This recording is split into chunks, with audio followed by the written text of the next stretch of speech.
you know, we're desperately in need of ships. Our ships are, some of them have gotten old and tired. And in with the South Korean company, Hanwha Good Company recently agreed to invest $5 billion in. 지금 남중국해에서 벌어지는 상황에 저원 세계가 발칵 뒤집혔습니다. 국제재판소가 중국이 남중국해에 모래로 쌓아 올린 섬에 대해 즉각 중단하라는 판결을 내렸습니다. 그런데 중국은 들은 척도 안 했습니다. 하루아침에 활주로가 깔리고 미사일 기지가 올라섰습니다. 말 그대로 바다 위에 인공섬 만리장성을 완성해버린 겁니다. 더 소름 돋는 건 여기서부터입니다.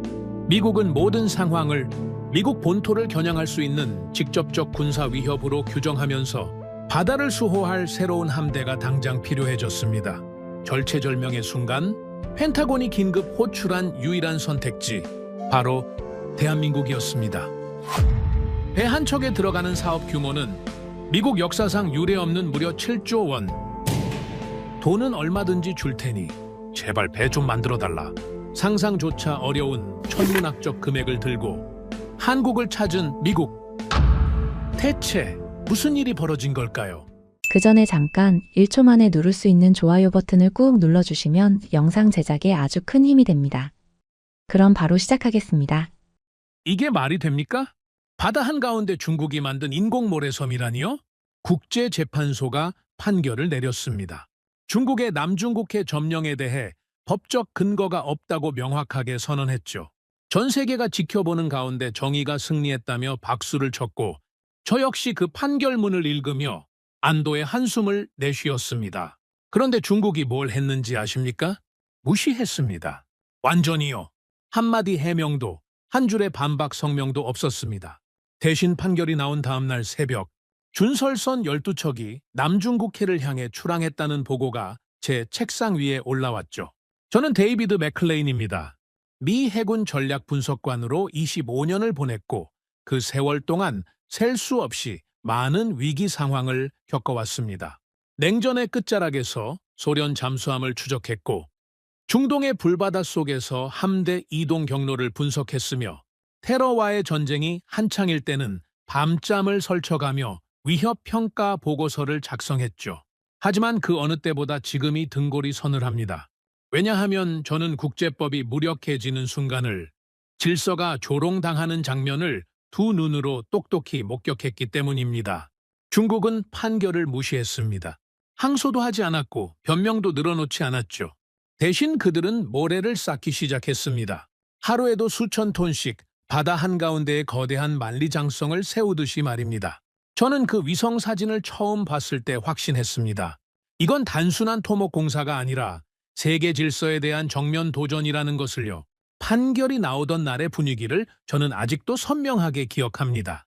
워싱턴에 있는 우리 사무실에는 묘한 안도감이 퍼져 있었고 동료들은 오랜만에 여유로운 표정을 짓고 있었죠. 그날 오후 함께 일하던 분석관 하나가 커피 2잔을 들고 제 책상으로 걸어왔습니다. 맥클레인, 드디어 끝났어. 법이 이겼다고. 중국도 이제는 어쩔 수 없을 거야. 저도 고개를 끄덕이며 커피를 받았습니다. 그렇게 믿고 싶었으니까요. 국제사회가 한 목소리로 중국의 불법 점거를 규탄했고 상설중재재판소는 누가 봐도 명확한 판결을 내렸습니다. 인공섬은 영토로 인정될 수 없으며 배타적 경제 수역을 주장할 근거도 없고 중국이 내세우는 역사적 권리라는 것은 법적 기반이 전혀 없다는 내용이었죠. 완벽한 승리였습니다. 적어도 법적으로는요. 그런데 이상한 일이 벌어지기 시작했습니다. 중국 외교부는 짧은 성명 하나를 발표하고는 그대로 입을 닫아버렸죠. 판결에 불복한다는 원론적인 이야기만 했을 뿐 구체적인 항소 계획도 없었고 외교적 방역도 없었습니다. 그냥 조용했습니다. 너무나 조용해서 오히려 그 침묵이 저를 불안하게 만들었죠. 저는 그 침묵의 의미가 계속 신경 쓰였습니다. 국제재판에서 패소한 쪽이 저렇게 담담할 수가 있습니까? 보통이라면 외교 채널을 총동원해서 반박하거나 최소한 자국 내 여론을 위해서라도 강경한 입장을 표명해야 정상 아닙니까? 그런데 중국은 마치 그 판결이 자신들과 아무 상관없다는 듯이 행동했습니다. 뭔가 이상했습니다. 그리고 그 이상함의 정체를 알게 된 건 사흘 뒤였죠. 그날 아침 제 책상 위로 위성사진 분석 보고서가 도착했습니다. 저는 커피를 한 모금 마시며 무심코 첫 페이지를 넘겼는데 그 순간 손이 멈췄습니다. 사진 속 인공섬이 눈에 띄게 커져 있었기 때문이죠. 판결 전에 촬영된 사진과 비교해보니 차이가 확연했습니다. 새로운 구역에 매립 작업이 진행되고 있었고 활주로로 보이는 구조물의 기초 공사가 시작되어 있었습니다. 레이더 시설로 추정되는 건물의 골조도 올라가고 있었죠. 중국은 국제사회의 판결에 한마디 말로도 답하지 않았습니다. 대신 삽과 모래와 콘크리트로 답했습니다. 법정이 뭐라고 하든 자신들은 계속 밀어붙이겠다는 선언이었죠. 저는 한동안 그 사진을 들여다보며 말을 잃었습니다.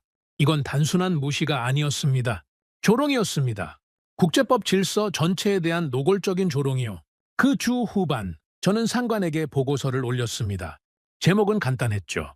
판결 이후 중국의 행동 분석 및 전망. 상관은 제 보고서를 처음부터 끝까지 천천히 읽었습니다. 그리고 마지막 페이지를 덮으며 깊은 한숨을 내쉬었죠. 맥클레인, 자네 생각은 뭔가? 중국이 왜 이러는 거라고 보나? 저는 잠시 생각을 정리한 뒤 솔직하게 말했습니다. 중국은 처음부터 법정에서 싸울 생각이 없었던 것 같습니다. 재판이 진행되는 동안 시간을 벌면서 그 시간 동안 바다 위에 기정사실을 만들어 왔던 거죠. 판결이 어떻게 나오든 상관없었습니다. 왜냐하면 판결문은 종이에 불과하지만 인공섬은 실제로 거기 존재하니까요. 군사시설이 올라가고 비행기가 뜨고 내리고 군함이 정박하기 시작하면 몇 년 뒤에는 누구도 그 현실을 되돌릴 수 없게 됩니다. 상관은 창밖을 바라보며 한참을 침묵했습니다. 워싱턴의 회색빛 하늘이 창문 너머로 보였죠. 마침내 상관이 낮은 목소리로 중얼거렸습니다. 그러니까 자네 말은 우리가 이긴 게 아니라는 거군. 법정에서 판정승을 거뒀지만 실제 경기에서는 지고 있다는 거야. 그렇습니다. 우리는 법정에서 이겼습니다. 하지만 바다에서는 지고 있죠. 그리고 안타깝게도 진짜 승패가 갈리는 곳은 법정이 아니라 바다입니다. 상관은 고개를 끄덕이며 제 보고서를 다시 집어들었습니다. 그리고 마지막으로 이렇게 말했죠. 이 보고서 상부에 올려야겠어. 그런데 맥클레인, 솔직히 말해서 누가 이걸 읽고 뭘 어떻게 할 수 있을지 모르겠네. 그 말이 저의 가슴에 무겁게 남았습니다. 문제를 정확히 진단해도 해결책이 보이지 않는 상황. 그것이야말로 가장 절망적인 상황이니까요. 그날 이후로 저는 남중국해 파일을 손에서 놓을 수가 없었습니다. 매일 아침 출근하면 가장 먼저 확인하는 것이 위성 사진 업데이트였고 매일 저녁 퇴근할 때면 그날의 동향을 정리한 메모를 작성했죠. 중국의 전략은 단순했지만 그 단순함이 오히려 잔인할 정도로 효과적이었습니다. 천천히, 그러나 멈추지 않고 조금씩, 그러나 꾸준하게 세계가 지켜보는 앞에서 누구의 눈치도 보지 않고 당당하게 한 달쯤 지났을 때 저는 해군 정보국에서 주관하는 특별 브리핑에 참석하게 되었습니다. 회의실에는 태평양 함대의 고위급 인사들이 모여 있었고 국방부에서 나온 분석관들도 몇 명 보였죠. 평소와 다른 긴장감이 회의실 전체에 감돌고 있었습니다. 브리핑 담당자가 앞으로 나와 대형 스크린에 지도를 띄웠습니다. 남중국해 전역이 한눈에 들어오는 지도였는데 붉은 점들이 여기저기 찍혀 있었죠. 담당자가 레이저 포인터로 그 점들을 가리키며 설명을 시작했습니다. 이 붉은 점들이 현재 중국이 건설 중이거나 이미 완공한 인공섬들입니다. 총 7개의 주요 거점이 확인되었고 그중 3개는 이미 군사시설이 본격적으로 가동 중입니다. 나머지 4개도 빠른 속도로 건설이 진행되고 있습니다. 회의실 한쪽에 앉아있던 제독 한 분이 손을 들고 물었습니다. 저 섬들에 정확히 어떤 시설들이 들어서 있는 건가? 구체적으로 알고 싶네. 담당자가 화면을 전환하며 대답했습니다. 주요 시설을 말씀드리면 우선 3,000m급 활주로가 3개 확인되었습니다. 이 정도 규모면 전투기는 물론이고 대형 수송기까지 이착륙이 가능합니다. 그리고 고출력 레이더 기지가 5곳에 설치되어 있고 지대공 미사일 포대도 최소 4곳에서 운용 중인 것으로 파악됩니다. 항구 시설도 갖춰져 있어서 중형 군함까지 정박할 수 있는 상태입니다. 회의실이 술렁이기 시작했습니다. 저는 옆에 앉은 동료의 얼굴을 슬쩍 쳐다봤죠. 평소에 농담을 좋아하고 분위기를 가볍게 만드는 친구였는데 그날은 입을 꾹 다문 채 화면만 응시하고 있었습니다. 브리핑 담당자가 다시 지도 화면으로 돌아가며 말을 이었습니다. 하지만 진짜 문제는 시설의 규모가 아니라 위치입니다. 이 인공섬들이 찍혀 있는 곳을 잘 보십시오. 남중국해의 핵심 항로를 빙 둘러싸고 있는 형태입니다. 이 바다를 통과하는 해상 물동량이 전 세계의 3분의 1에 달합니다. 중동에서 오는 석유, 호주에서 오는 철광석, 동남아에서 오는 각종 원자재가 모두 이 항로를 지나갑니다. 만약 중국이 이 항로를 실질적으로 통제하게 된다면 동아시아 전체의 물류와 에너지 공급이 중국의 소나귀에 들어가는 겁니다. 저는 손을 들고 질문했습니다. 결국 중국의 최종 목표가 무엇입니까? 단순한 영토 확장인 겁니까? 아니면 해상 통제권 장악이 목적인 겁니까? 아니면 둘 다입니까? 담당자가 잠시 생각하더니 신중하게 대답했습니다. 솔직히 말씀드리면 둘 다로 보입니다. 하지만 더 위험한 것은 후자, 즉 해상 통제권 장악이죠. 영토 문제는 언젠가 협상 테이블에 올라올 수 있습니다. 국제사회의 압박이 거세지면 일정 부분 양보하는 것도 가능하죠. 하지만 해상 통제권은 다릅니다. 한번 확립된 통제권은 되찾기가 거의 불가능합니다. 특히 중국처럼 강대국이 장악한 경우에는요. 회의실은 무거운 침묵에 잠겼습니다. 아무도 쉽게 입을 열지 못했죠. 저는 그 순간 깨달았습니다. 이건 단순한 영토 분쟁이 아니었습니다. 중국은 세계를 시험하고 있었던 겁니다. 국제법을 무시해도 되는지, 힘으로 밀어붙여도 아무런 제재가 없는지, 결국 아무도 자신들을 막지 못하는지를 시험하고 있었죠. 브리핑이 끝난 뒤 저는 복도에서 오래 알고 지내던 정보 분석관 한 명과 마주쳤습니다. 그는 태평양 지역 해양 감시를 담당하는 베테랑이었고 현장 경험이 누구보다 풍부한 인물이었죠.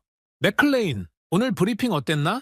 저는 고개를 저으며 솔직하게 말했습니다. 불편했네.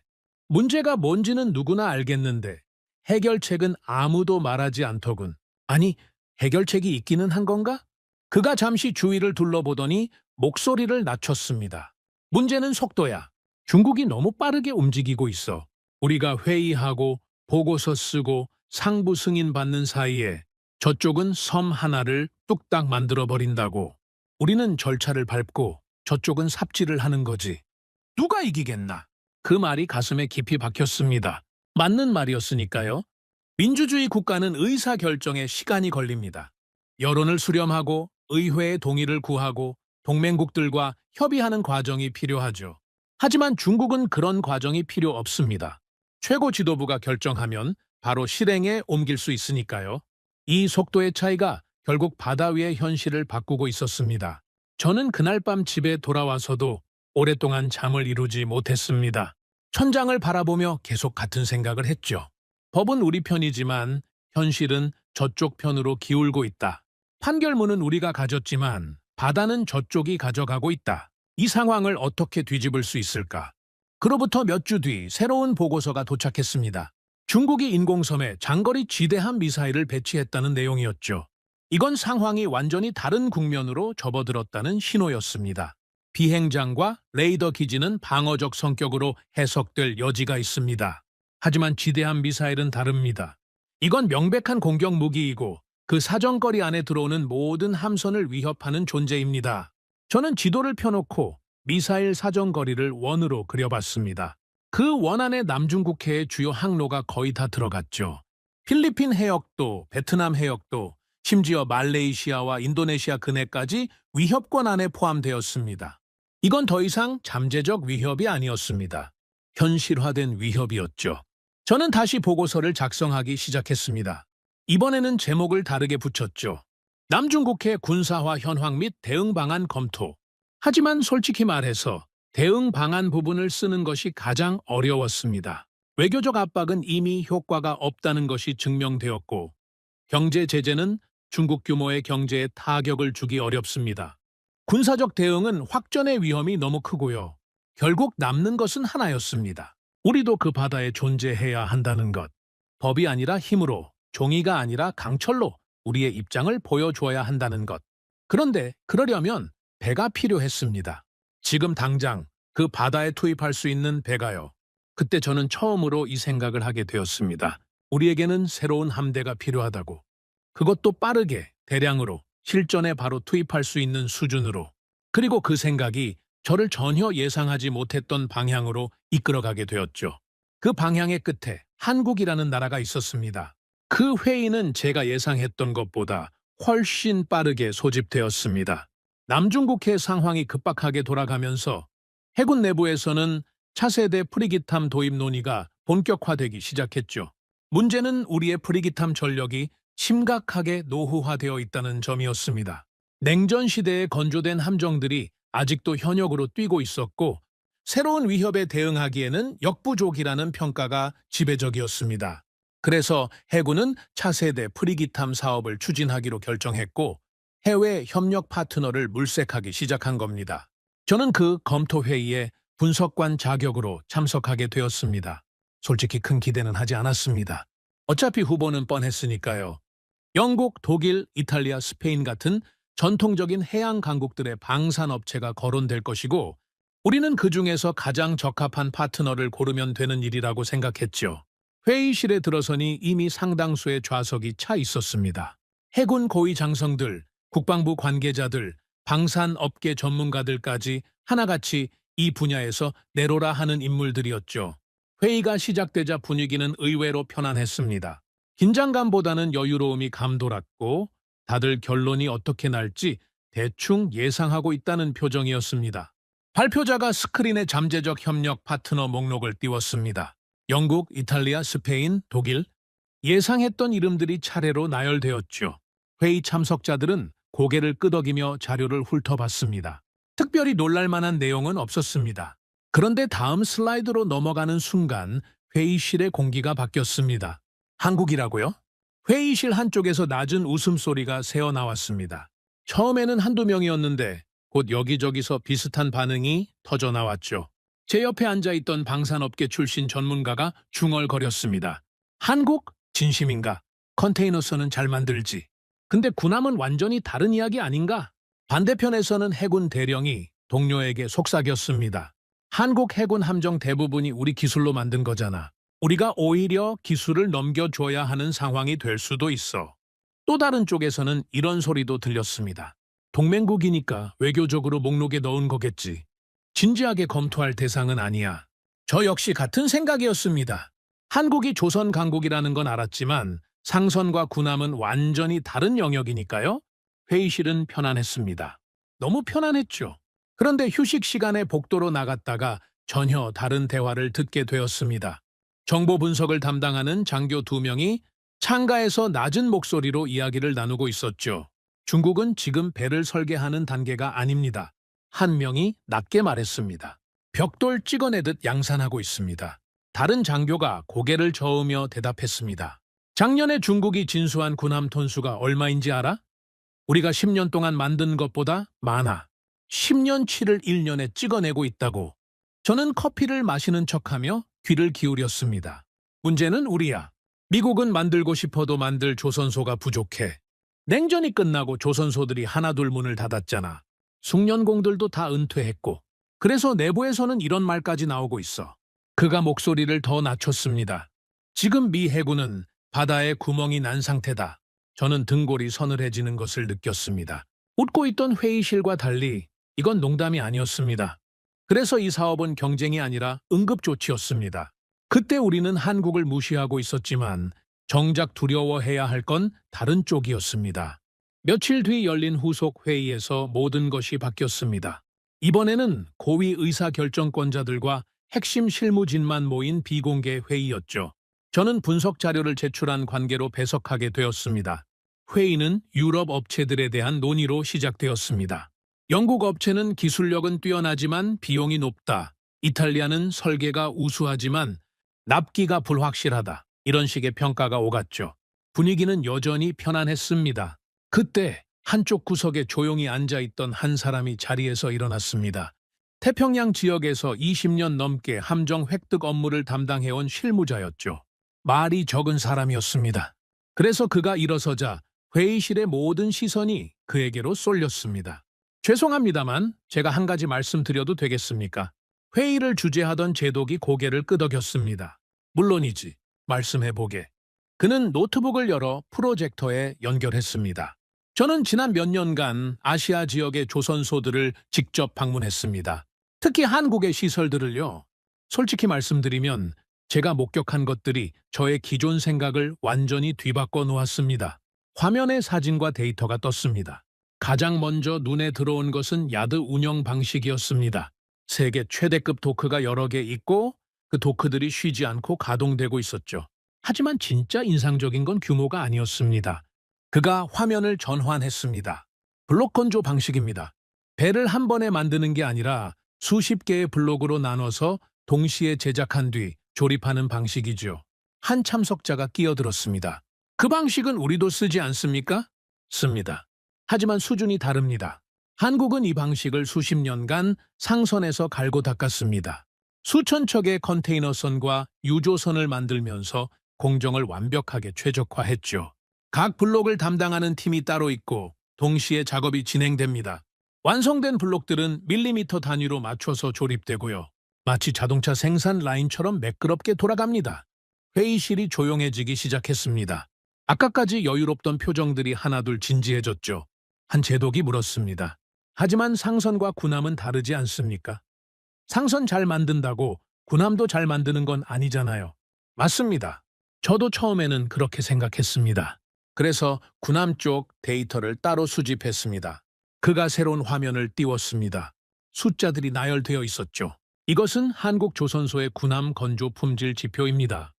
용접 정밀도, 선체 변형률, 진동 및 소음 수치 등이죠. 저도 그 숫자들을 보면서 불편해지기 시작했습니다. 예상했던 것과 전혀 달랐기 때문입니다. 특히 주목할 것은 이 부분입니다. 미 해군 표준 충족 여부. 우리는 함정 건조에 대해 매우 까다로운 기준을 가지고 있습니다. 용접 품질, 재료 규격, 공정 관리까지 세세하게 규정되어 있죠. 한국 조선소들은 이 기준을 충족합니다. 일부 항목에서는 오히려 초과하고요. 회의실이 술렁이기 시작했습니다. 그리고 건조 속도입니다. 같은 규모의 호위함을 건조할 때 한국은 유럽 조선소들보다 평균 30에서 40% 빠릅니다. 한 참석자가 의아한 표정으로 물었습니다. 그렇게 빨리 만들면 품질이 떨어지는 거 아닙니까? 속도와 품질은 보통 반비례하잖아요. 저도 그렇게 생각했습니다. 하지만 품질 데이터를 확인해보니 떨어지지 않았습니다. 오히려 일부 항목에서는 더 높았죠. 블록 건조와 공정 분업 덕분에 전체 기간은 짧아지지만 각 공정에 투입되는 시간과 품질 관리는 그대로 유지되는 겁니다. 제독이 다시 물었습니다. 실전 성능은 어떻습니까? 아무리 잘 만들어도 실제 작전에서 제대로 작동하지 않으면 의미가 없잖아요. 좋은 질문입니다. 사실 이 부분이 제가 가장 집중적으로 조사한 영역입니다. 그가 새로운 슬라이드를 띄웠습니다.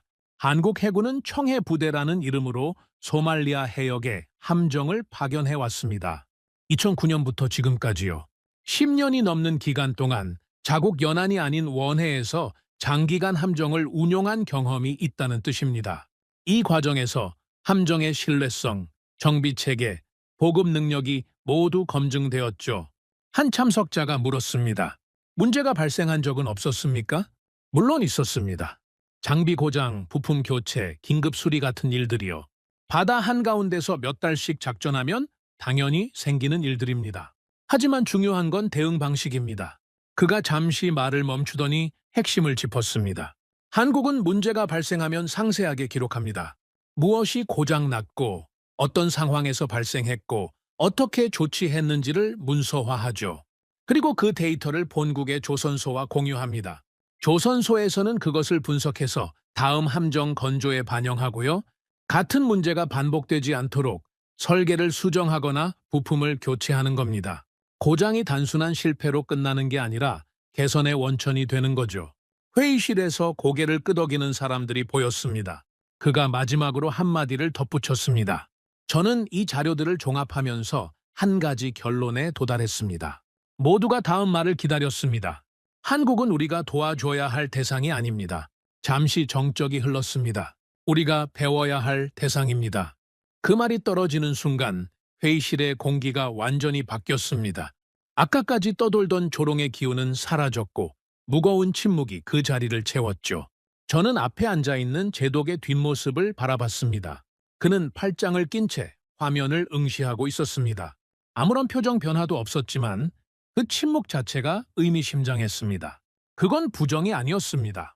계산하고 있다는 침묵이었습니다. 회의가 끝난 후 저는 복도에서 동료를 만났습니다. 어떻게 생각해? 아까 발표. 동료가 고개를 저으며 말했습니다. 솔직히 충격받았어. 한국이 저 정도일 줄은 몰랐거든. 블록 건조 방식이나 품질 관리가 저렇게 체계적일 줄은 상상도 못했어. 나도 그래. 특히 청해 부대 이야기가 인상적이었어. 10년 넘게 원해 작전을 수행했다니 그 과정에서 쌓인 경험이 엄청날 거야. 동료가 고개를 끄덕였습니다. 그리고 고장 데이터를 조선소랑 공유해서 개선에 활용한다는 것도 인상적이었어. 보통은 문제가 생기면 숨기려고 하잖아. 책임 소재 때문에. 그런데 한국은 그걸 시스템으로 만들어서 다음 건조에 반영한다니. 저는 창밖을 바라보며 말했습니다. 근데 아까 복도에서 들은 이야기가 계속 맴돌아. 지금 미 해군은 바다에 구멍이 난 상태라고? 우리가 한국을 비웃고 있을 때 정작 위기에 처한 건 우리였던 거야. 동료가 한숨을 쉬었습니다. 그러게, 웃을 때가 아니었네. 저는 고개를 끄덕였습니다. 그래, 이제 진지해질 때야. 그날 이후로 한국이라는 이름은 회의실에서 웃음의 대상이 아니라 기준점이 되었습니다. 그리고 저는 확신했죠. 이것은 시작에 불과하다고요. 이건 소문이 아니었습니다.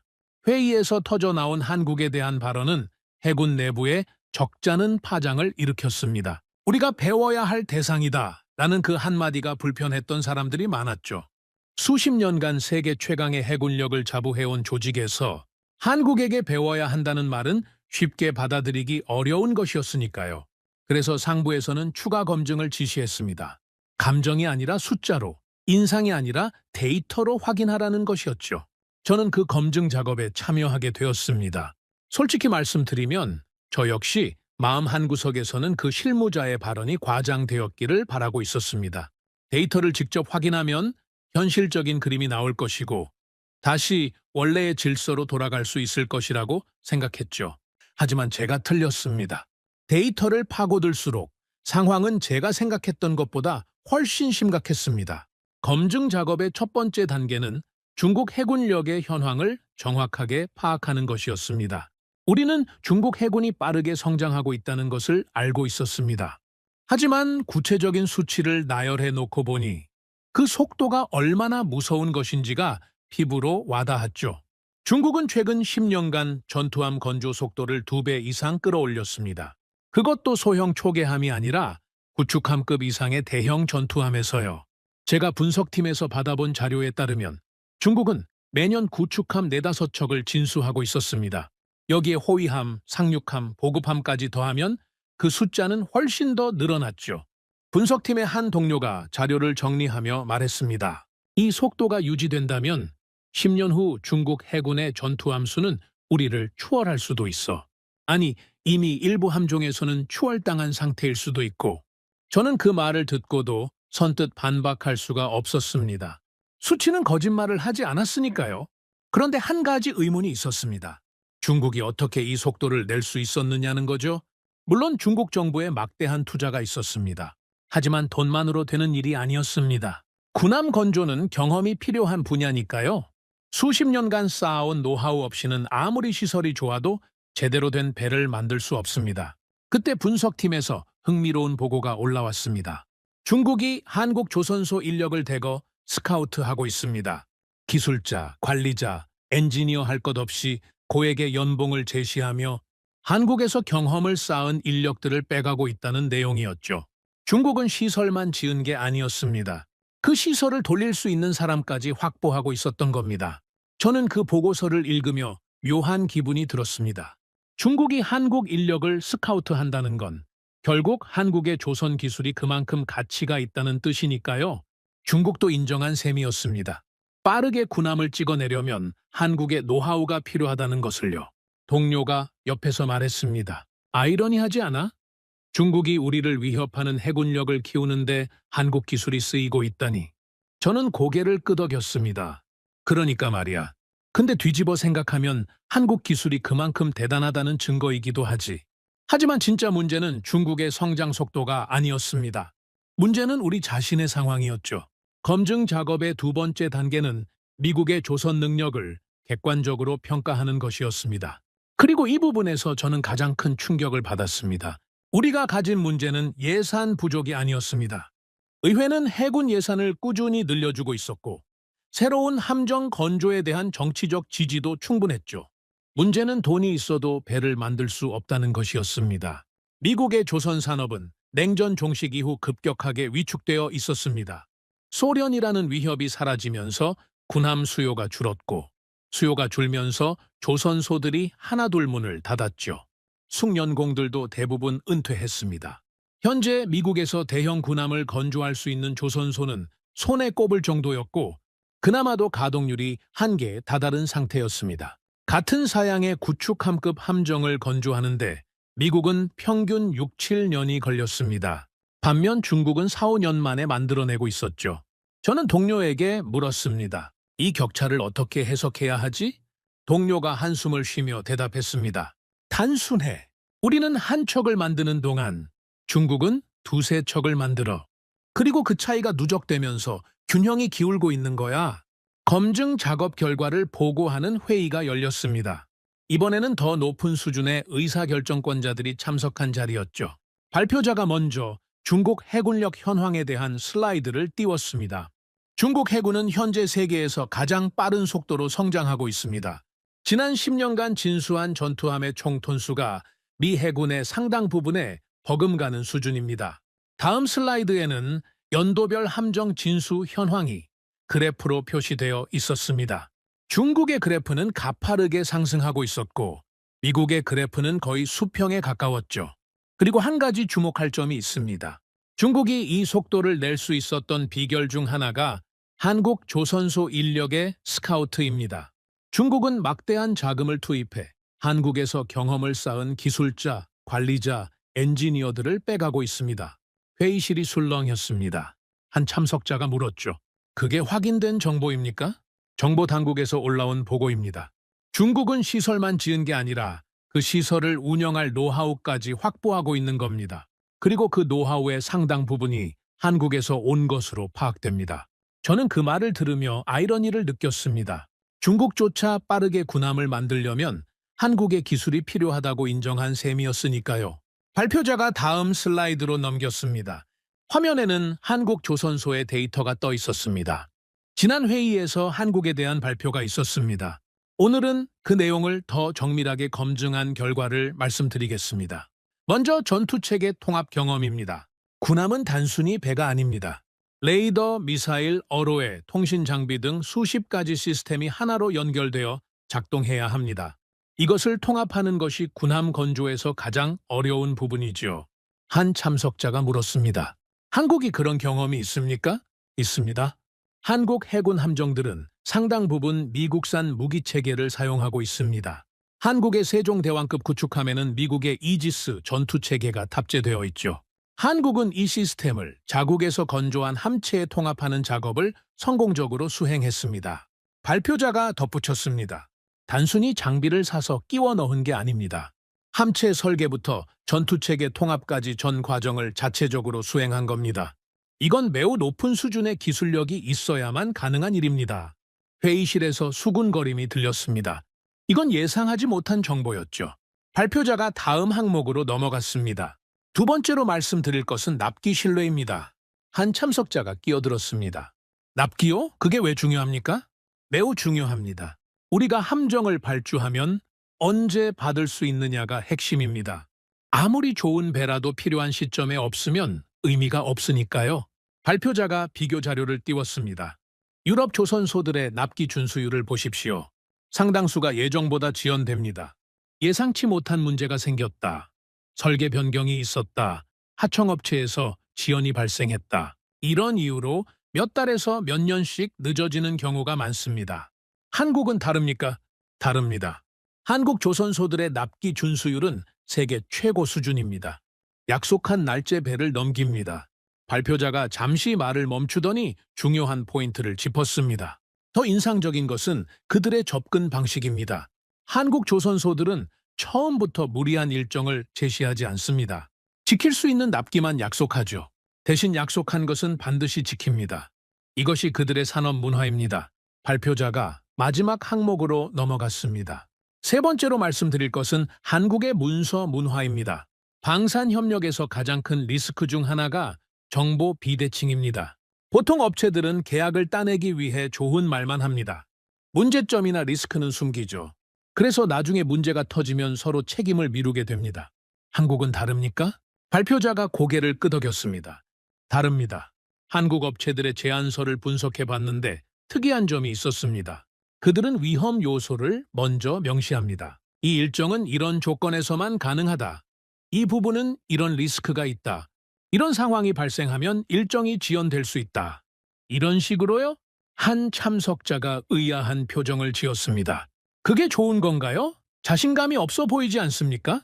처음에는 저도 그렇게 생각했습니다. 하지만 다시 생각해보니 그게 오히려 신뢰의 근거더라고요. 리스크를 숨기지 않는다는 것은 문제가 생겼을 때 떠넘기지 않겠다는 뜻입니다. 책임질 수 있는 범위를 명확히 한다는 것은 그 범위 안에서는 확실히 책임지겠다는 의미입니다. 발표가 끝나고 회의를 주재하던 장성이 입을 열었습니다. 오늘 발표 내용을 종합하면 한국이 우리의 파트너로 적합하다는 결론인가? 발표자가 신중하게 대답했습니다. 데이터를 보면 한국은 최소한 진지하게 검토할 가치가 있는 후보입니다.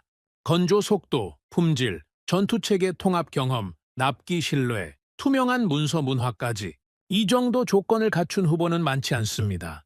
다른 참석자가 물었습니다. 유럽 업체들과 비교하면 어떻습니까? 유럽 업체들은 기술력은 뛰어납니다. 하지만 속도와 비용에서 한국에 밀립니다. 그리고 무엇보다 우리 무기체계와의 통합 경험이 한국만큼 풍부하지 않습니다. 장성이 고개를 끄덕였습니다. 실무진에서 한국과의 협력 가능성에 대해 더 구체적인 방안을 마련해 보게. 회의가 끝난 후 저는 복도에서 생각했습니다. 그날 우리는 중국을 두려워해야 하는 이유와 한국을 다시 봐야 하는 이유를 같은 화면에서 보게 되었습니다. 중국조차 한국의 기술을 빼가면서 성장하고 있었습니다. 그렇다면 우리는 왜 한국과 직접 손을 잡지 않는 겁니까? 비교가 끝난 순간 질문도 끝났습니다. 이제 질문은 어떻게 협력할 것인가? 그리고 얼마나 빨리 움직일 수 있는가였죠. 그날 회의실에서 웃음은 돌아오지 않았습니다. 대신 그 자리를 무거운 현실 인식이 채웠고 그 인식은 곧 행동으로 이어지게 됩니다. 이건 더 이상 아시아의 문제가 아니었습니다. 그 사실을 깨닫게 된 건 국방부에서 새로운 보고서가 내려왔을 때였습니다. 매년 발간되는 중국 군사력 평가 보고서였는데 이번 것은 이전과 확연히 달랐죠. 저는 보고서를 받아들고 첫 페이지를 넘기는 순간 손이 멈췄습니다. 평소와 다른 단어들이 눈에 들어왔기 때문입니다. 지역적 위협이라는 표현이 사라져 있었습니다. 그 자리를 대신한 것은 미 본토에 대한 직접적 위협이라는 문구였죠. 저는 그 문장을 몇 번이고 다시 읽었습니다. 미 본토에 대한 직접적 위협. 국방부가 공식 문서에서 이런 표현을 쓴다는 것은 예사로운 일이 아니었습니다. 저는 바로 옆자리 동료에게 보고서를 내밀었습니다. 이거 봤어? 이번 보고서 표현이 완전히 달라졌어. 동료가 해당 부분을 읽더니 눈을 크게 떴죠. 본토에 대한 직접적 위협? 이런 표현 처음 보는데 예전에는 항상 지역 안보에 대한 도전 이런 식으로 썼잖아. 그러니까 말이야. 뭔가 근본적인 인식 변화가 있었다는 뜻 아니겠어? 동료가 고개를 저으며 말했습니다. 이거 위에서 승인하고 나온 문서잖아. 이런 표현을 쓰려면 엄청난 내부 논의가 있었을 거야. 장관급에서 검토하고 서명했을 텐데 그 사람들이 이 단어를 승인했다는 건 정말 심각하게 받아들이고 있다는 거지. 지난 수십 년간 미국은 중국을 잠재적 경쟁자 또는 지역 불안정 요인 정도로 규정해왔습니다. 물론 중국의 군사력 증강을 주시하고 있었지만 그것이 미국 본토를 직접 위협할 수준이라고 공개적으로 인정한 적은 없었죠. 그런데 이제 국방부가 그 선을 넘었습니다. 중국은 더 이상 먼 곳의 골칫거리가 아니라 미국의 심장부를 겨누고 있는 존재로 격상된 겁니다. 보고서를 더 읽어 내려가면서 저는 점점 불편해지기 시작했습니다. 국방부는 중국의 군사력 증강을 역사적이라는 단어로 표현하고 있었죠. 역사적 군사력 증강, 이 단어가 주는 무게감은 상당했습니다. 냉전 시대 소련의 군비 확장과 비교해도 손색이 없는 규모라는 뜻이었으니까요. 점심시간에 저는 분석팀 동료들과 함께 식당에 앉았습니다. 화제는 당연히 그 보고서였죠. 솔직히 말해서 나는 좀 충격받았어. 한 동료가 샌드위치를 내려놓으며 말했습니다. 우리가 수십 년간 세계 최강이라고 자부해왔잖아. 그런데 이제 본토가 위협받는다고 공식적으로 인정하는 거야. 이게 말이 돼? 다른 동료가 대답했습니다. 말이 되냐가 중요한 게 아니지. 숫자가 그렇게 나오니까 인정할 수밖에 없는 거야. 중국 미사일 사정거리가 얼마인지 알아? 3,600km야. 괌은 당연히 들어가고 상황에 따라서는 하와이까지 닿아. 하와이까지? 그래. 태평양 한가운데까지 사정권이라는 거야. 예전에는 상상도 못했던 일이지. 저는 커피를 마시며 그 대화를 들었습니다. 하와이까지 닿는 미사일. 이건 정말 차원이 다른 이야기였죠. 태평양이 더 이상 안전한 방벽이 아니라는 뜻이니까요. 보고서는 중국의 위협을 여러 차원에서 분석하고 있었습니다. 핵전력, 재래식 전력, 사이버 전력, 우주 전력까지 모든 영역에서 중국이 빠르게 추격하고 있다는 내용이었죠. 하지만 보고서에서 가장 저를 불안하게 만든 것은 숫자나 기술이 아니라 날짜였습니다. 2027년. 보고서는 중국이 2027년을 중요한 목표 시점으로 설정하고 있다고 분석했습니다. 그 해까지 중국은 타이완에 대해 결정적인 군사적 우위를 확보하겠다는 계획을 가지고 있었죠. 저는 그날 저녁 퇴근길에 선배 분석관을 만났습니다. 그는 이 분야에서 30년 넘게 일한 베테랑이었고 냉전 시대부터 숱한 위기를 겪어온 인물이었죠. 선배님, 솔직히 여쭤봐도 되겠습니까? 뭔데? 2027년이요. 진짜 그때 뭔가 터질 거라고 보십니까? 선배가 걸음을 멈추고 저를 바라봤습니다. 맥클레인, 중요한 건 2027년에 전쟁이 터지느냐 아니냐가 아니야. 그럼 뭡니까? 중국이 그때까지 전쟁을 할 수 있는 능력을 갖추겠다는 거야. 능력이 있으면 언제든 쓸 수 있어. 2027년이 될 수도 있고 2028년이 될 수도 있고 2030년이 될 수도 있지. 하지만 일단 그 능력이 갖춰지면 우리는 항상 긴장 상태로 살아야 해. 그게 진짜 문제야. 저는 그 말을 듣고 한동안 아무 말도 하지 못했습니다. 그러면 우리한테 시간이 얼마나 있는 겁니까? 선배가 한숨을 쉬며 대답했습니다. 자네 새 함정 하나 만드는데 보통 얼마나 걸리지? 설계부터 실전 배치까지요? 7, 8년은 걸립니다. 그래. 그런데 2027년까지 몇 년 남았어? 저는 계산했습니다. 그리고 등골이 서늘해지는 것을 느꼈죠. 시간이 없네요. 그래. 시간이 없어. 그게 핵심이야. 그 보고서가 내부에 공유된 후 분위기가 확연히 달라졌습니다. 예전에는 중국에 대한 논의가 나와도 어느 정도 여유가 있었죠. 장기적으로 대비하면 된다. 우리에게는 아직 시간이 있다. 이런 식의 낙관론이 존재했습니다. 하지만 이제 그런 말을 하는 사람은 거의 없었습니다. 며칠 후 열린 전략회의에서 한 고위 장성이 이렇게 말했습니다. 제군들, 솔직하게 말하겠네. 지금 우리 상황은 좋지 않아. 중국은 매년 구축함 4~5척을 찍어내고 있는데 우리는 고작 한두 척 만들기도 버거워. 이 격차가 계속 벌어지면 어떻게 되겠나? 아무도 대답하지 않았습니다. 대답이 필요 없는 질문이었으니까요. 장성이 말을 이었습니다. 문제는 돈이 아니야. 의회는 예산을 주고 있어. 문제는 만들 곳이 없다는 거야. 조선소가 부족해. 숙련공이 부족해. 시설이 부족해. 돈이 있어도 배가 안 나와.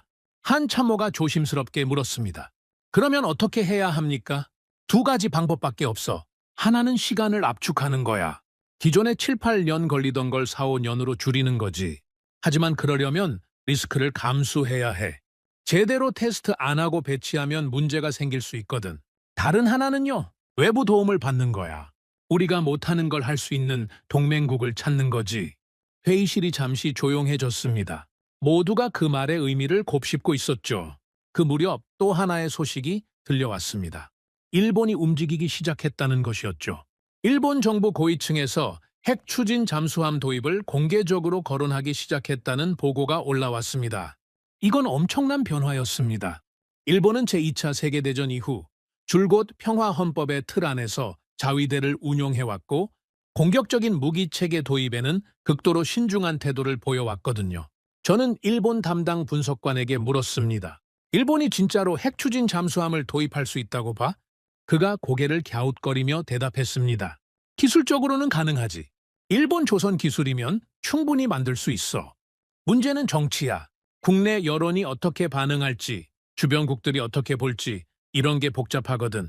그런데도 공개적으로 거론한다는 건 그만큼 위기감이 크다는 거지. 예전 같으면 상상도 못할 이야기를 꺼내고 있는 거잖아. 일본도 2027년을 보고 있는 거야. 일본뿐만이 아니었습니다. 호주는 이미 핵추진 잠수함 도입을 추진하고 있었고, 필리핀은 미군 기지 확대에 동의했으며 인도는 협력을 강화하고 있었습니다. 태평양 전역의 동맹국들이 일제히 움직이기 시작한 것이죠. 그리고 그 맥락에서 한국도 자연스럽게 언급되기 시작했습니다. 한국의 조선 능력, 한국의 방산 기술, 한국의 전략적 위치, 이런 키워드들이 점점 자주 등장하게 되었죠. 어느 날 저는 상관에게 불려갔습니다. 그는 책상 위에 여러 문서를 펼쳐놓고 심각한 표정을 짓고 있었죠. 맥클레인, 앉게. 자네 의견을 듣고 싶어서 불렀네. 저는 자리에 앉으며 물었습니다. 무슨 일이십니까? 솔직히 말해서 우리 지금 막다른 골목에 몰린 것 같아.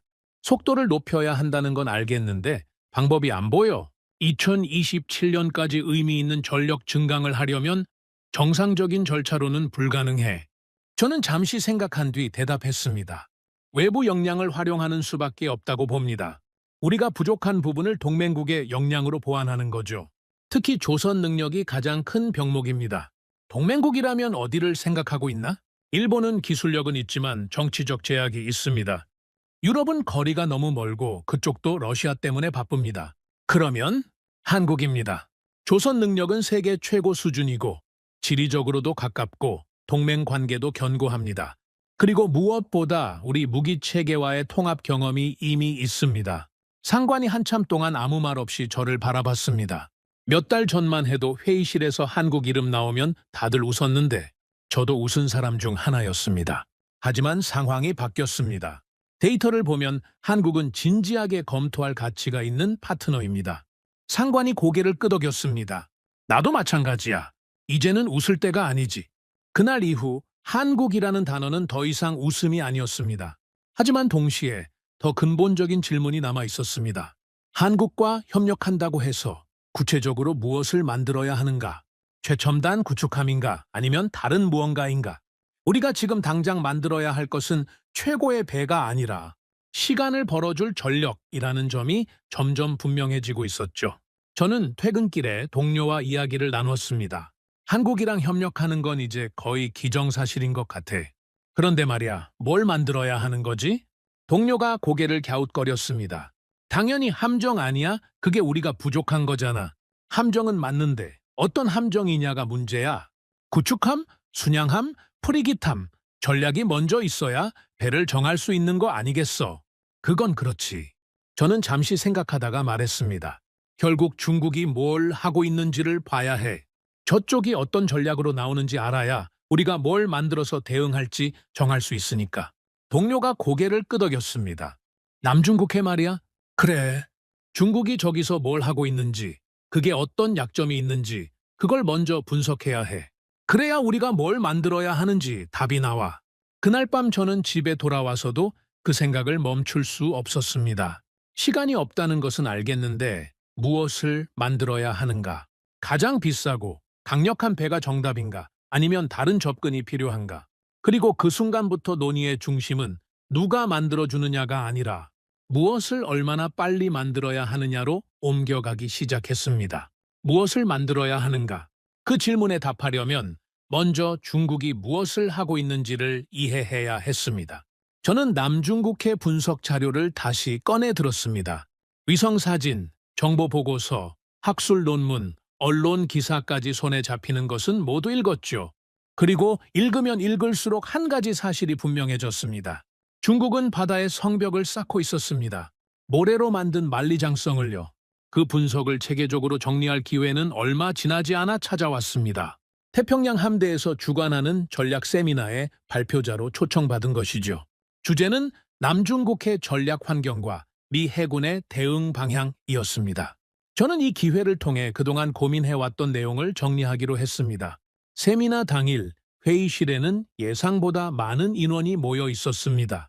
한국 협력 논의가 본격화되면서 왜 우리가 특정 유형의 함정을 필요로 하는지에 대한 전략적 근거를 명확히 해야 한다는 공감대가 형성되어 있었기 때문이죠.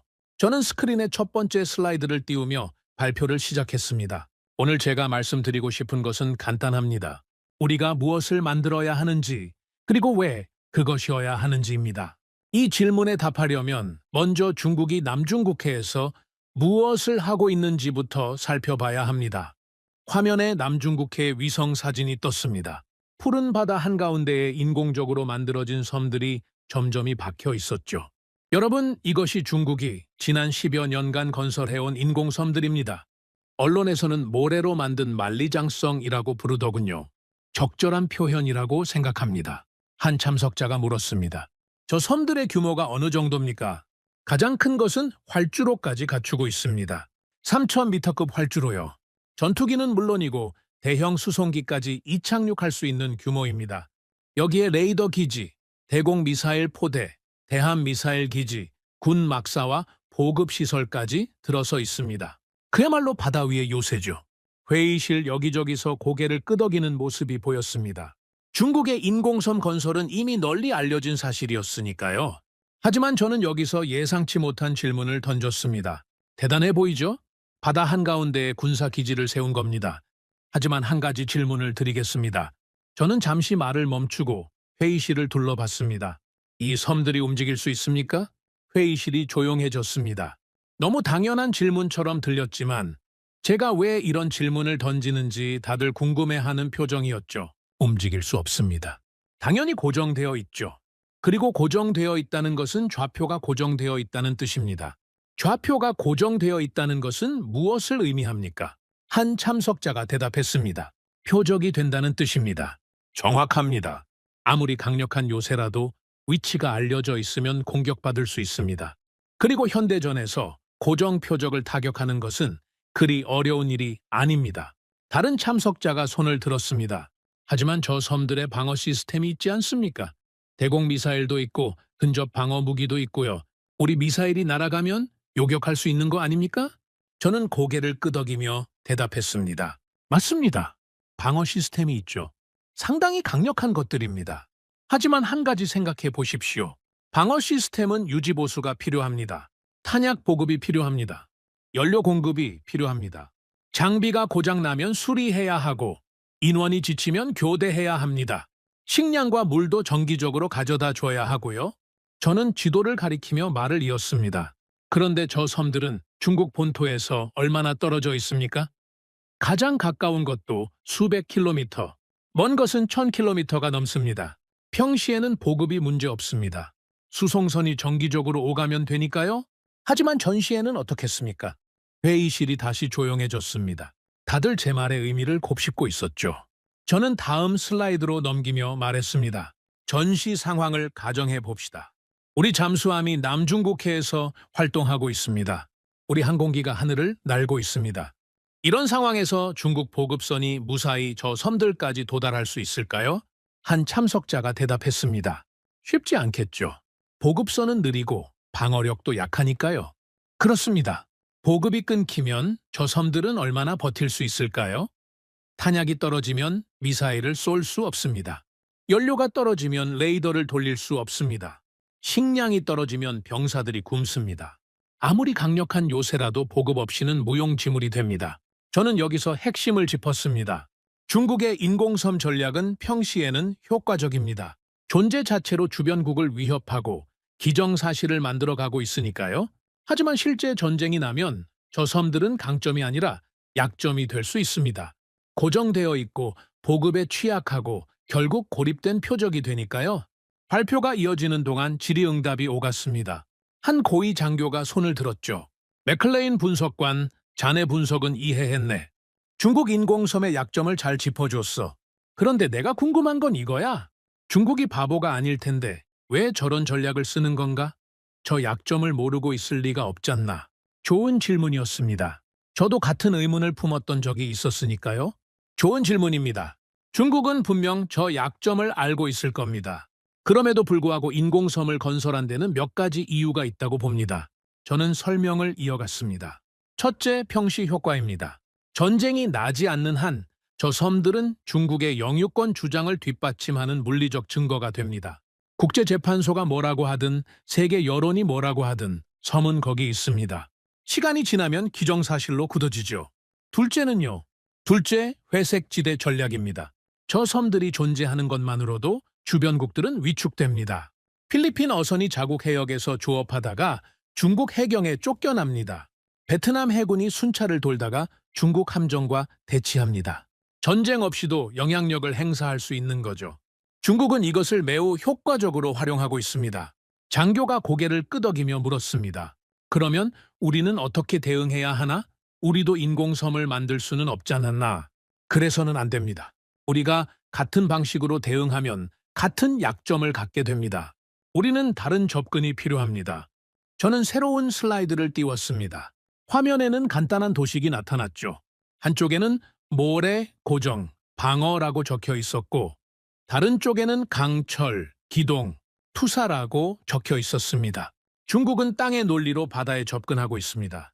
섬을 만들고 요새를 짓고 그 요새로 주변을 통제하려고 하죠. 육지에서는 통하는 방식입니다. 하지만 바다는 다릅니다. 한 참석자가 물었습니다. 어떻게 다릅니까? 바다는 점령할 수 없습니다. 땅은 깃발을 꽂으면 내 것이 됩니다. 하지만 바다는 그렇지 않죠.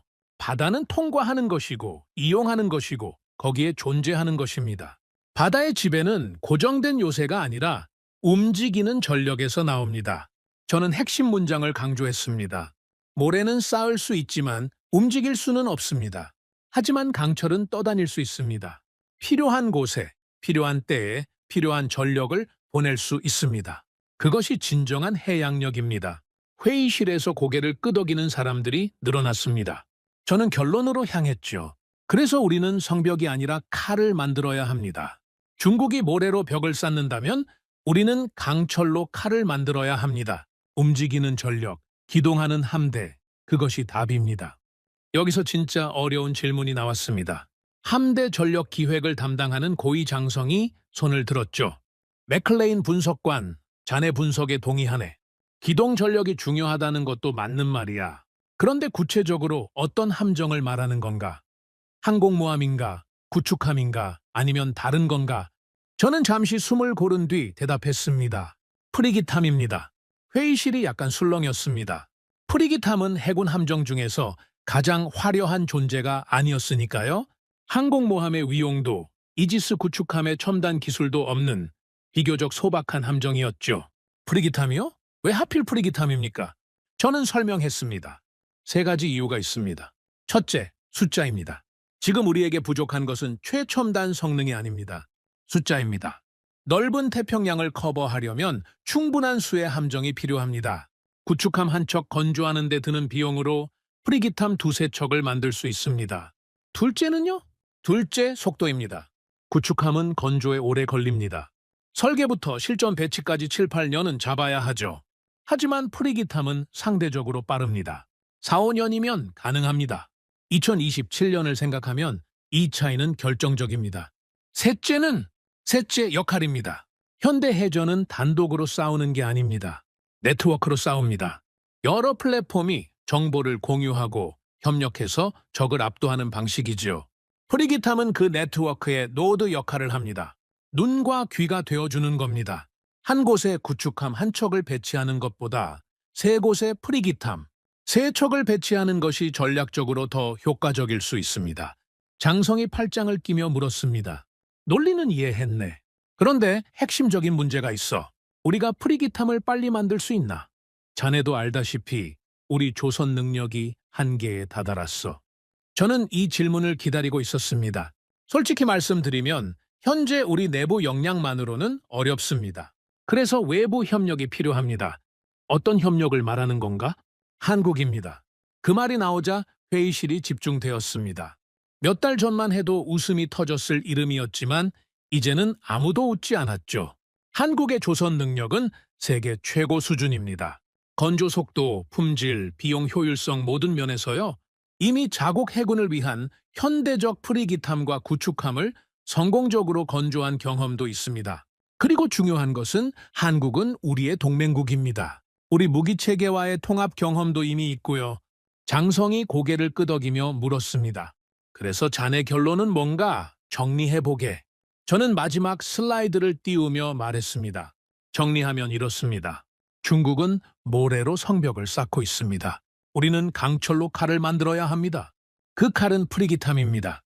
그리고 그 프리기탐을 만들 수 있는 가장 현실적인 파트너는 한국입니다. 발표가 끝나고 질의응답 시간이 이어졌습니다. 한 고위 장성이 손을 들었습니다. 오늘 발표 내용을 종합하면 한국이 우리의 파트너로 적합하다는 결론인가? 발표자가 신중하게 대답했습니다. 적합성 여부를 단정하기는 어렵습니다. 하지만 데이터를 보면 한국은 최소한 진지하게 검토할 가치가 있는 후보입니다. 건조 속도, 품질, 전투체계 통합 경험, 납기 신뢰까지 이 정도 조건을 갖춘 후보는 많지 않습니다. 다른 참석자가 물었습니다. 만약 한국이 거절하면 어떻게 합니까? 저는 솔직하게 대답했습니다. 그러면 우리는 정말 어려워집니다. 다른 대안이 마땅치 않으니까요. 유럽 업체들은 속도가 느리고 우리 내부 역량은 한계에 다다랐습니다. 하지만 그래서 더욱 이 협력을 성사시켜야 합니다. 장성이 고개를 끄덕였습니다. 알겠네. 한국 측과의 접촉을 본격화하도록 하지. 자네 분석이 좋은 기초자료가 될 거야. 회의가 끝난 후 저는 복도에서 동료를 만났습니다. 발표 어땠어? 잘 된 것 같아. 위에서 한국 접촉을 승인했어. 동료가 눈을 크게 떴습니다. 진짜? 드디어 움직이는 거네? 그래. 이제 진짜 시작이야. 동료가 잠시 생각하더니 물었습니다. 근데 한국이 받아들일까? 갑자기 미국에서 찾아가서 프리기탐 만들어 달라고 하면 부담스러워하지 않을까? 저는 창밖을 바라보며 대답했습니다. 모르겠어. 솔직히 말해서 쉽지 않을 거야. 한국도 자기들 사정이 있을 테니까. 하지만 우리에게는 다른 선택지가 없어. 중국의 모래에 맞서려면 한국의 강철이 필요해. 모래와 강철이라. 좋은 비유네. 저는 고개를 끄덕였습니다. 비유가 아니야. 현실이지. 중국이 모래로 벽을 쌓는 동안 우리는 강철로 칼을 만들어야 해. 그리고 그 시간이 얼마 남지 않았어. 동료가 한숨을 쉬었습니다. 2027년이라. 정말 빠듯하네. 그래. 그래서 지금 움직여야 해. 한 달, 아니 하루라도 빨리. 저는 시계를 보며 말했습니다. 이제 공은 한국 쪽으로 넘어갔어. 그들이 어떤 대답을 할지 그게 모든 것을 결정하게 될 거야. 요청서가 발송되었습니다. 공식적으로는 협력 가능성 타진을 위한 예비 문의라는 이름이 붙었지만 실질적으로는 도움 요청이었죠. 미 해군이 외국 조선소에 함정 건조를 의뢰한다는 것은 전례가 거의 없는 일이었습니다. 그만큼 우리가 처한 상황이 절박했다는 뜻이기도 했고요. 요청서의 핵심 내용은 간단했습니다. 차세대 프리기탐을 공동 개발하고 일부 물량을 해외 조선소에서 건조하는 방안을 검토하고 싶다는 것이었죠. 하지만 그 간단한 문장 뒤에는 엄청난 조건이 숨어 있었습니다. 납기였습니다. 우리가 요구한 납기는 업계 상식으로는 불가능에 가까운 것이었죠. 일반적으로 새로운 함정 프로그램은 설계부터 첫 번째 함정 인도까지 7, 8년이 걸립니다. 그런데 우리는 그 절반도 안 되는 시간을 제시했습니다. 2027년이라는 시한이 머릿속에 박혀 있었으니까요. 저는 요청서 초안을 검토하면서 상관에게 물었습니다. 이 납기가 현실적이라고 보십니까? 상관이 한숨을 쉬며 대답했습니다. 현실적이냐고 물으면 아니라고 답할 수밖에 없지. 하지만 우리에게 다른 선택이 있나? 2027년까지 의미 있는 전력을 확보하려면 이 일정밖에 없어. 업체들이 받아들일까요? 그건 그쪽에서 판단할 문제야. 우리는 우리가 필요한 것을 요청하는 거고 그들은 가능한지 아닌지를 답하는 거지. 저는 고개를 끄덕였지만 마음 한구석에서는 불안감이 가시지 않았습니다. 이건 요청이 아니라 거의 무리한 부탁에 가까웠으니까요. 요청서는 여러 곳으로 발송되었습니다. 영국, 이탈리아, 스페인, 독일의 주요 방산업체들, 그리고 한국이었죠. 유럽 업체들에게 먼저 연락이 간 것은 당연한 순서였습니다. 그들은 오랜 파트너였고 나토 동맹국이었으며 이미 여러 차례 공동 프로젝트를 수행한 경험이 있었으니까요. 한국은 상대적으로 새로운 파트너였고 내부적으로도 아직 이견이 있는 상태였습니다. 며칠이 지났습니다. 그리고 답변이 오기 시작했죠. 첫 번째 답변은 영국에서 왔습니다. 저는 상관의 사무실에서 그 내용을 함께 확인했죠. 어떻게 됐습니까?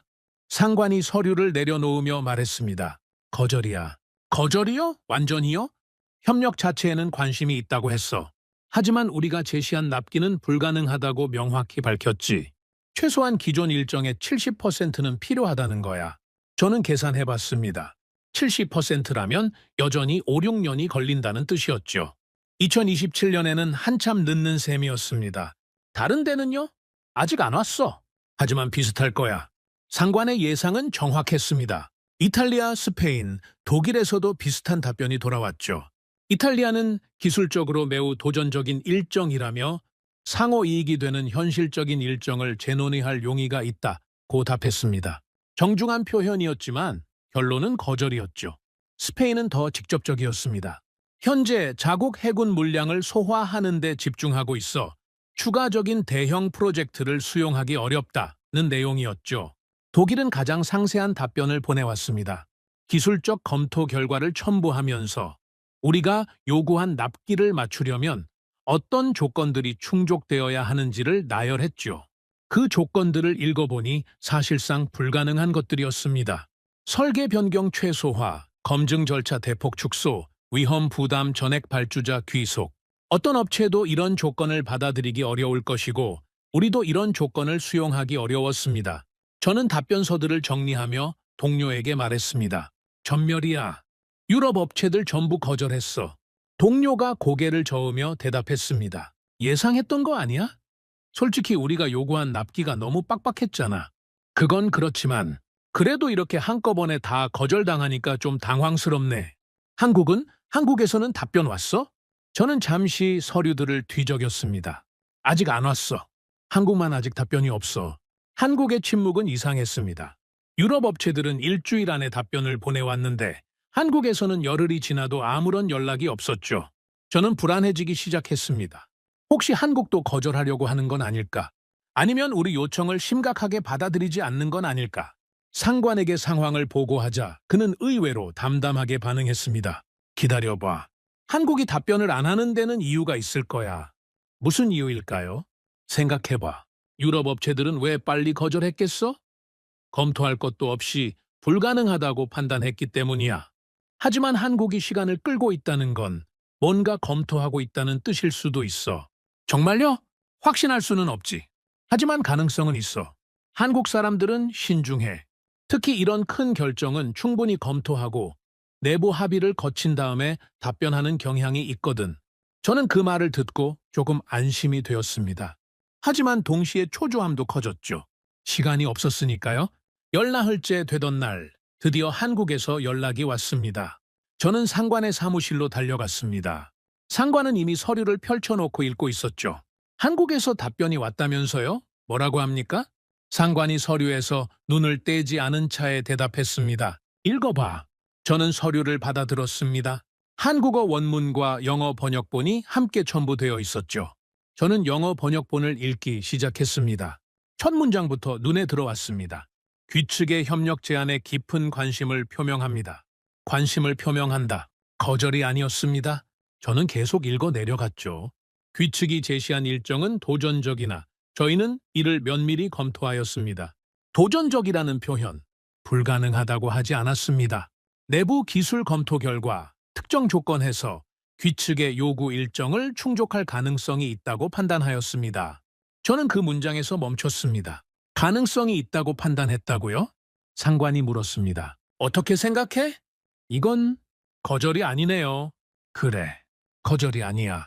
하지만 그게 전부가 아니었습니다. 한국의 답변서는 상당히 길었고 뒤로 갈수록 중요한 내용이 담겨 있었죠. 다만 해당 일정을 충족하기 위해서는 다음과 같은 전제 조건이 필요합니다. 전제 조건. 저는 긴장하며 다음 내용을 읽었습니다. 조건들이 나열되어 있었죠. 설계 확정 시점, 기술 자료 공유 범위, 품질 검증 절차, 위험 분담 방식, 의사결정 체계. 상당히 구체적인 내용들이었습니다. 그런데 이상한 점이 있었습니다.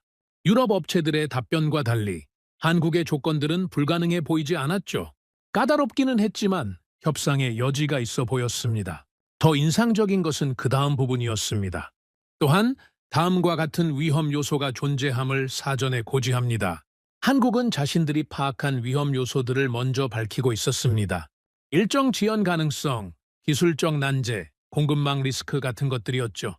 보통 업체들은 계약을 따내기 위해 좋은 말만 하려고 합니다. 그런데 한국은 문제가 될 수 있는 부분을 먼저 꺼내놓고 있었습니다. 저는 상관에게 물었습니다. 이게 좋은 신호입니까? 나쁜 신호입니까?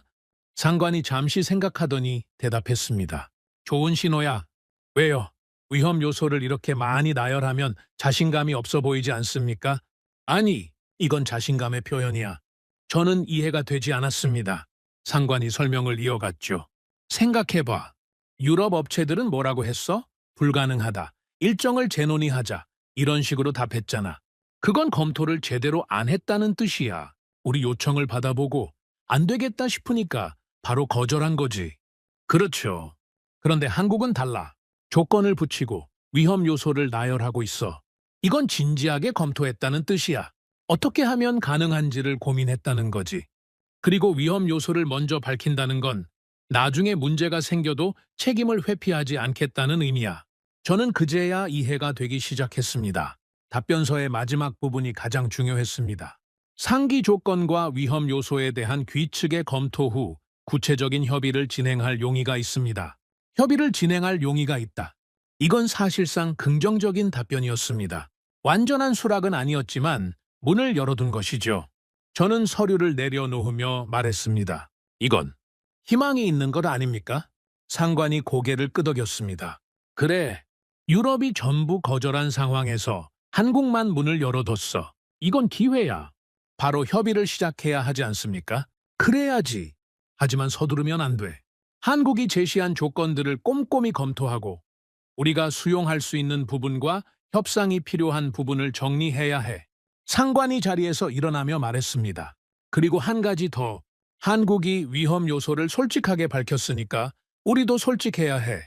숨기거나 속이려고 하면 안 돼. 한국 사람들은 신뢰를 중요하게 여겨. 한번 신뢰가 깨지면 회복하기 어려워. 저는 고개를 끄덕였습니다. 그날 저녁 저는 사무실에 남아 한국의 답변서를 다시 한번 꼼꼼히 읽었습니다. 읽으면 읽을수록 인상적이었습니다. 답변서는 단순히 하겠다 또는 안 하겠다가 아니었죠. 어떤 조건에서 가능한지, 어떤 위험이 있는지, 어떤 부분에서 협력이 필요한지를 체계적으로 정리해 놓았습니다. 특히 눈에 띈 것은 기술적 분석의 깊이였습니다. 한국은 우리가 보낸 요청서를 단순히 읽은 게 아니라 자체적으로 시뮬레이션을 돌려본 것 같았습니다. 어떤 공정에서 병목이 생길 수 있는지, 어떻게 하면 그 병목을 해소할 수 있는지까지 분석이 되어 있었죠. 저는 혼잣말로 중얼거렸습니다. 이 사람들 진짜 하려고 하는 거구나. 유럽 업체들은 불가능하다고 손을 내저었습니다. 하지만 한국은 어떻게 하면 가능한지를 고민했습니다. 그 차이가 답변서 곳곳에서 느껴졌죠. 동료가 퇴근하면서 물었습니다. 아직도 있어? 뭘 그렇게 열심히 봐? 한국 답변서 읽으면 읽을수록 대단해. 뭐가? 이 사람들 진짜 프로야. 우리 요청을 받고 열나흘 동안 뭘 했는지 알겠어. 그냥 검토한 게 아니라 실제로 할 수 있는지 없는지를 시뮬레이션 해본 거야. 동료가 어깨를 으쓱하며 말했습니다.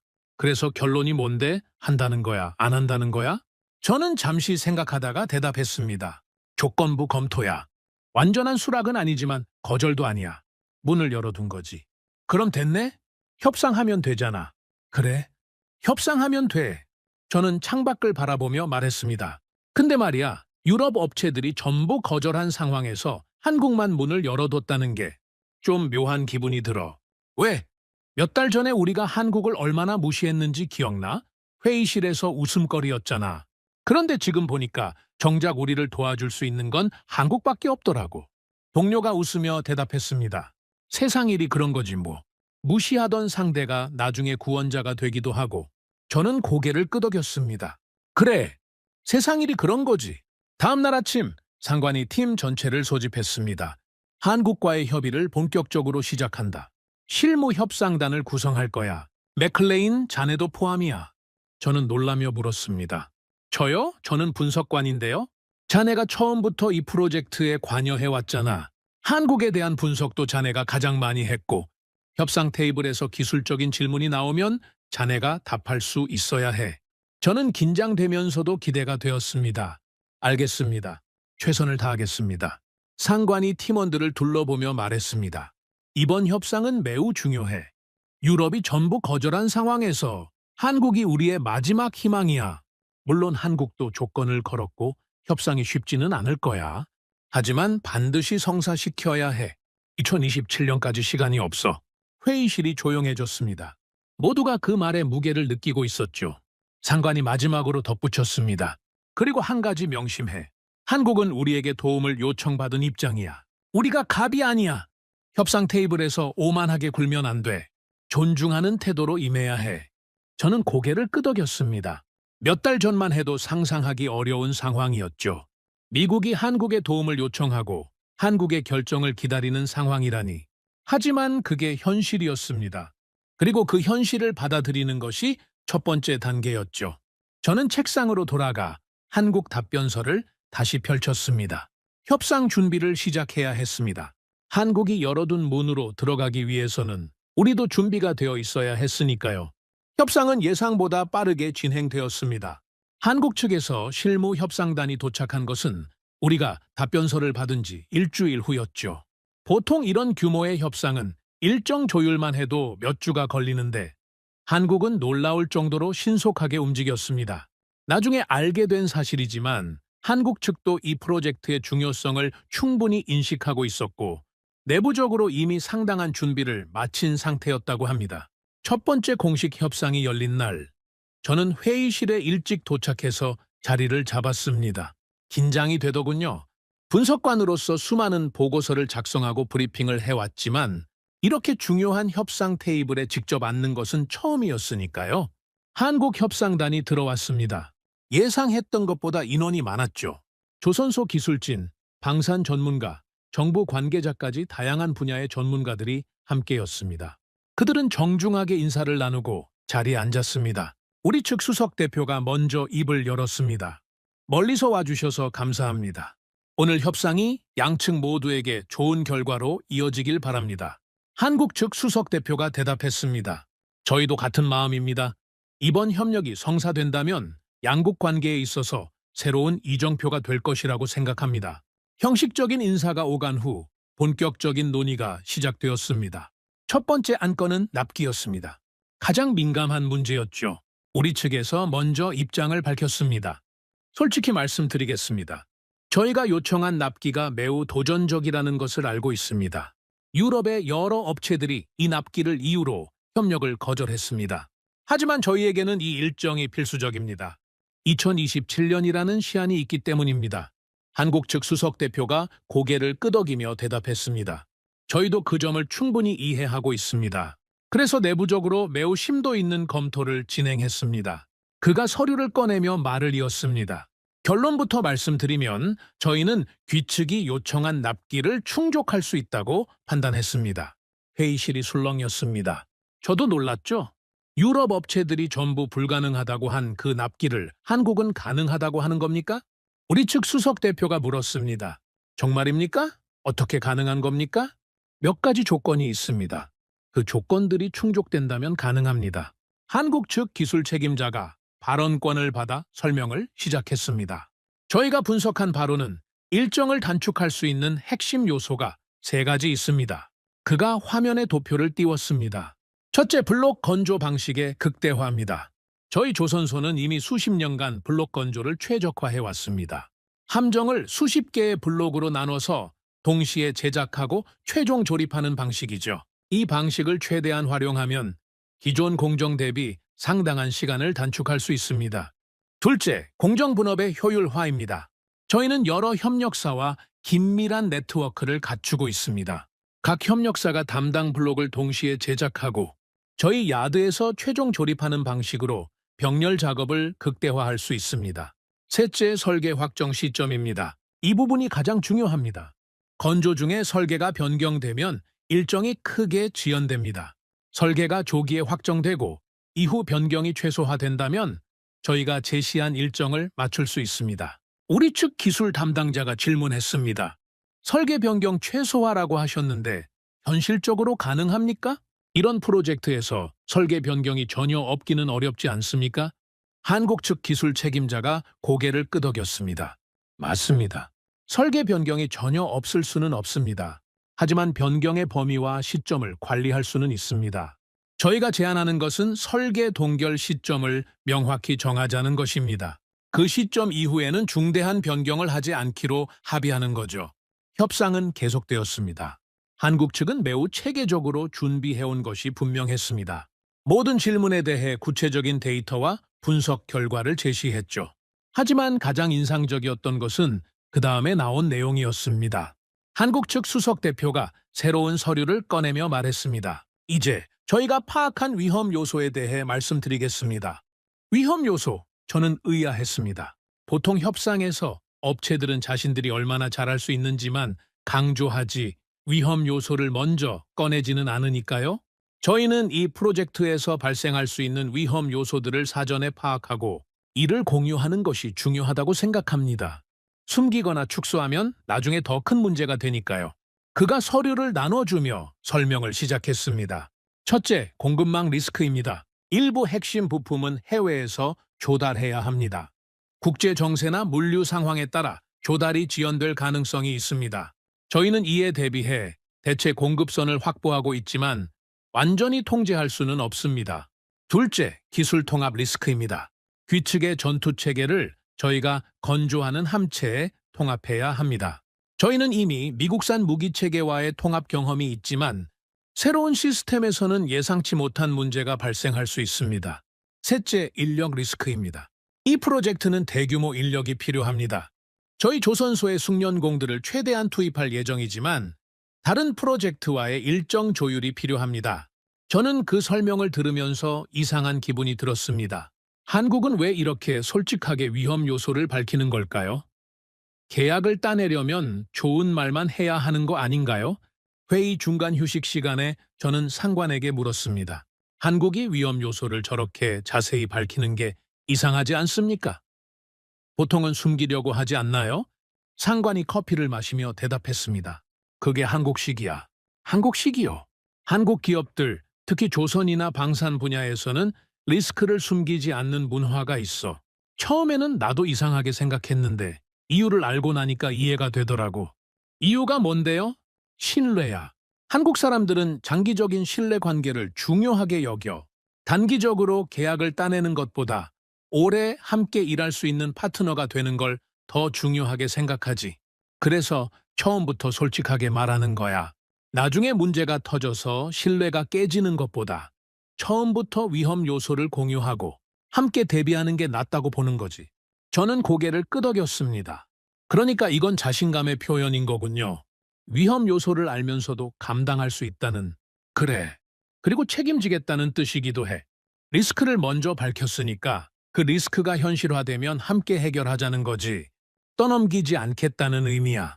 협상이 재개되었습니다. 이번에는 우리 측에서 질문을 던졌죠. 한국 측에서 제시한 위험 요소들은 잘 이해했습니다. 그런데 한 가지 궁금한 것이 있습니다. 이런 위험 요소들이 있는데도 왜 이 프로젝트를 수락하려고 하십니까? 유럽 업체들은 전부 거절했는데요. 한국 측 수석 대표가 잠시 생각하더니 대답했습니다. 두 가지 이유가 있습니다. 첫째, 저희는 이 프로젝트가 가능하다고 판단했기 때문입니다. 어렵지만 불가능하지는 않습니다. 저희가 가진 역량과 경험을 총동원하면 해낼 수 있다고 봅니다. 둘째, 이 프로젝트의 의미 때문입니다. 이건 단순한 상업적 계약이 아닙니다. 동맹국 간의 전략적 협력입니다. 태평양의 안보가 걸린 문제죠. 저희는 그 중요성을 충분히 인식하고 있습니다. 회의실이 조용해졌습니다. 한국 측 수석 대표가 말을 이었습니다. 솔직히 말씀드리면 저희도 이 프로젝트가 쉽지 않다는 것을 압니다. 위험 요소도 있고 도전적인 일정이기도 합니다. 하지만 저희는 어려운 일을 해본 경험이 있습니다. 불가능해 보이는 납기를 맞춰본 적도 있고 예상치 못한 문제를 해결해 본 적도 있습니다. 그런 경험이 있기 때문에 이번에도 할 수 있다고 자신합니다.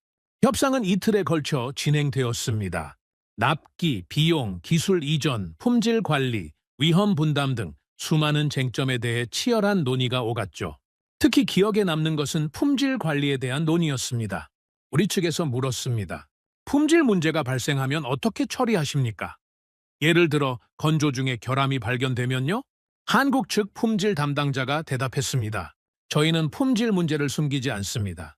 결함이 발견되면 즉시 기록하고 원인을 분석하고 시정 조치를 취합니다. 그리고 그 데이터를 축적해서 다음 건조에 반영합니다. 구체적으로 어떻게 하십니까? 저희 조선소에는 품질 데이터베이스가 있습니다. 지난 수십 년간 건조한 모든 선박에서 발생한 문제들이 기록되어 있죠. 어떤 공정에서, 어떤 조건에서, 어떤 문제가 발생했는지, 그리고 어떻게 해결했는지가 전부 들어 있습니다. 그 데이터를 어떻게 활용하십니까? 새로운 프로젝트를 시작할 때 과거 데이터를 분석합니다. 비슷한 선형에서 어떤 문제가 있었는지, 어떤 공정에서 주의가 필요한지를 미리 파악하죠. 그래서 같은 실수를 반복하지 않습니다. 저는 그 설명을 들으면서 감탄했습니다. 고장을 실패로 보는 게 아니라 데이터로 보는 것, 그리고 그 데이터를 축적해서 계속 개선하는 것. 이것이 한국 조선업의 경쟁력이구나 싶었죠. 협상 마지막 날, 최종 합의안이 정리되었습니다. 한국 측 수석 대표가 합의안을 읽어 내려갔습니다. 양측은 다음 사항에 합의합니다. 첫째, 한국 조선소는 미 해군 차세대 프리기탐 건조에 참여한다. 둘째, 납기는 양측이 합의한 일정을 따른다. 셋째, 설계 동결 시점을 명확히 정하고 이후 중대한 변경은 양측 합의해만 진행한다. 넷째, 위험 요소는 양측이 공동으로 관리하고 문제 발생 시 즉시 공유한다. 합의안은 상당히 길었습니다. 하지만 핵심은 명확했죠. 한국은 이 프로젝트를 수락했습니다. 조건부였지만 그 조건들은 협상을 통해 조율되었고 양측 모두 수용 가능한 수준이었습니다. 우리 측 수석 대표가 말했습니다.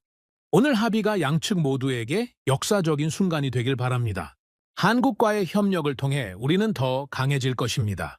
한국 측 수석 대표가 대답했습니다. 저희도 같은 마음입니다.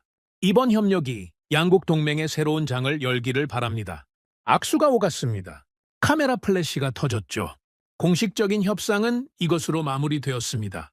협상이 끝난 후 저는 회의실에 남아 서류들을 정리했습니다. 동료가 다가와 물었습니다. 어떻게 생각해? 잘 된 거야? 저는 잠시 생각하다가 대답했습니다. 잘 됐지. 유럽이 전부 거절한 상황에서 한국만 문을 열어줬으니까. 근데 솔직히 좀 의외였어.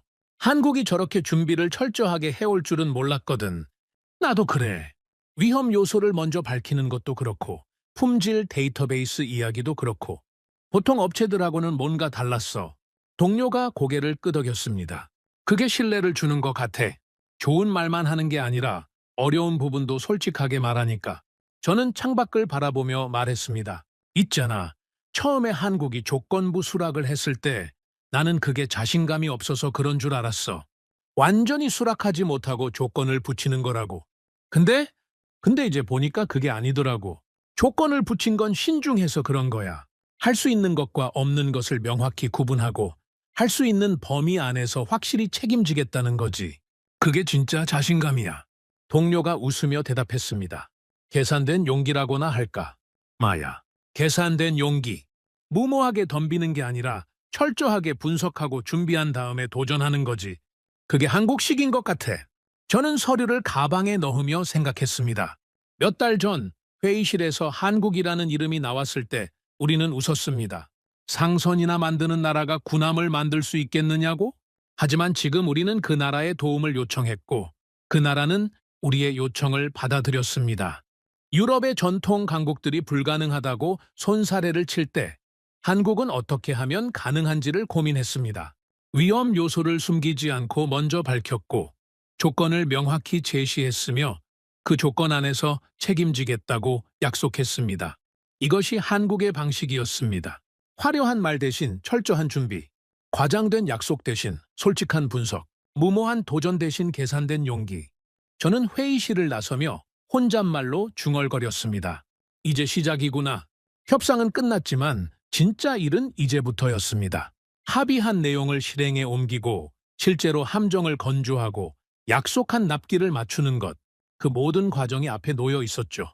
하지만 이상하게도 불안하지 않았습니다. 한국이 보여준 준비성과 솔직함이 신뢰를 주었기 때문이죠.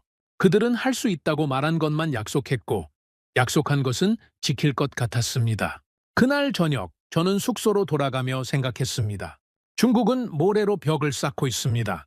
우리는 강철로 칼을 만들어야 합니다. 그리고 이제 그 강철을 만들어줄 파트너를 찾았습니다. 한국이었습니다. 왜 한국이었는가? 그 질문에 답해야 하는 순간이 왔습니다. 협상이 마무리된 후 우리는 최종 승인을 받기 위한 브리핑을 준비해야 했습니다. 해군 최고위층에 이번 협력의 의미와 근거를 설명하고 공식적인 승인을 얻어야 했죠. 그리고 그 이후에는 의회와 언론, 대중에게도 이 결정을 설명해야 했습니다. 쉬운 일이 아니었습니다. 미국 해군이 외국 조선소에 함정 건조를 맡긴다는 것은 전례가 거의 없는 일이었으니까요. 왜 국내에서 만들지 않느냐? 왜 하필 한국이냐? 미국 조선업은 어떻게 되느냐? 수많은 질문이 쏟아질 것이 분명했습니다. 저는 브리핑 자료를 준비하는 팀에 배정되었습니다. 우리의 임무는 명확했죠. 왜 이 결정이 불가피했는지, 왜 한국이 최선의 선택이었는지를 논리적으로 설명하는 것이었습니다. 브리핑 준비를 하면서 저는 지난 몇 달간의 과정을 되돌아봤습니다. 처음 한국이라는 이름이 나왔을 때 회의실에서는 웃음이 터졌습니다.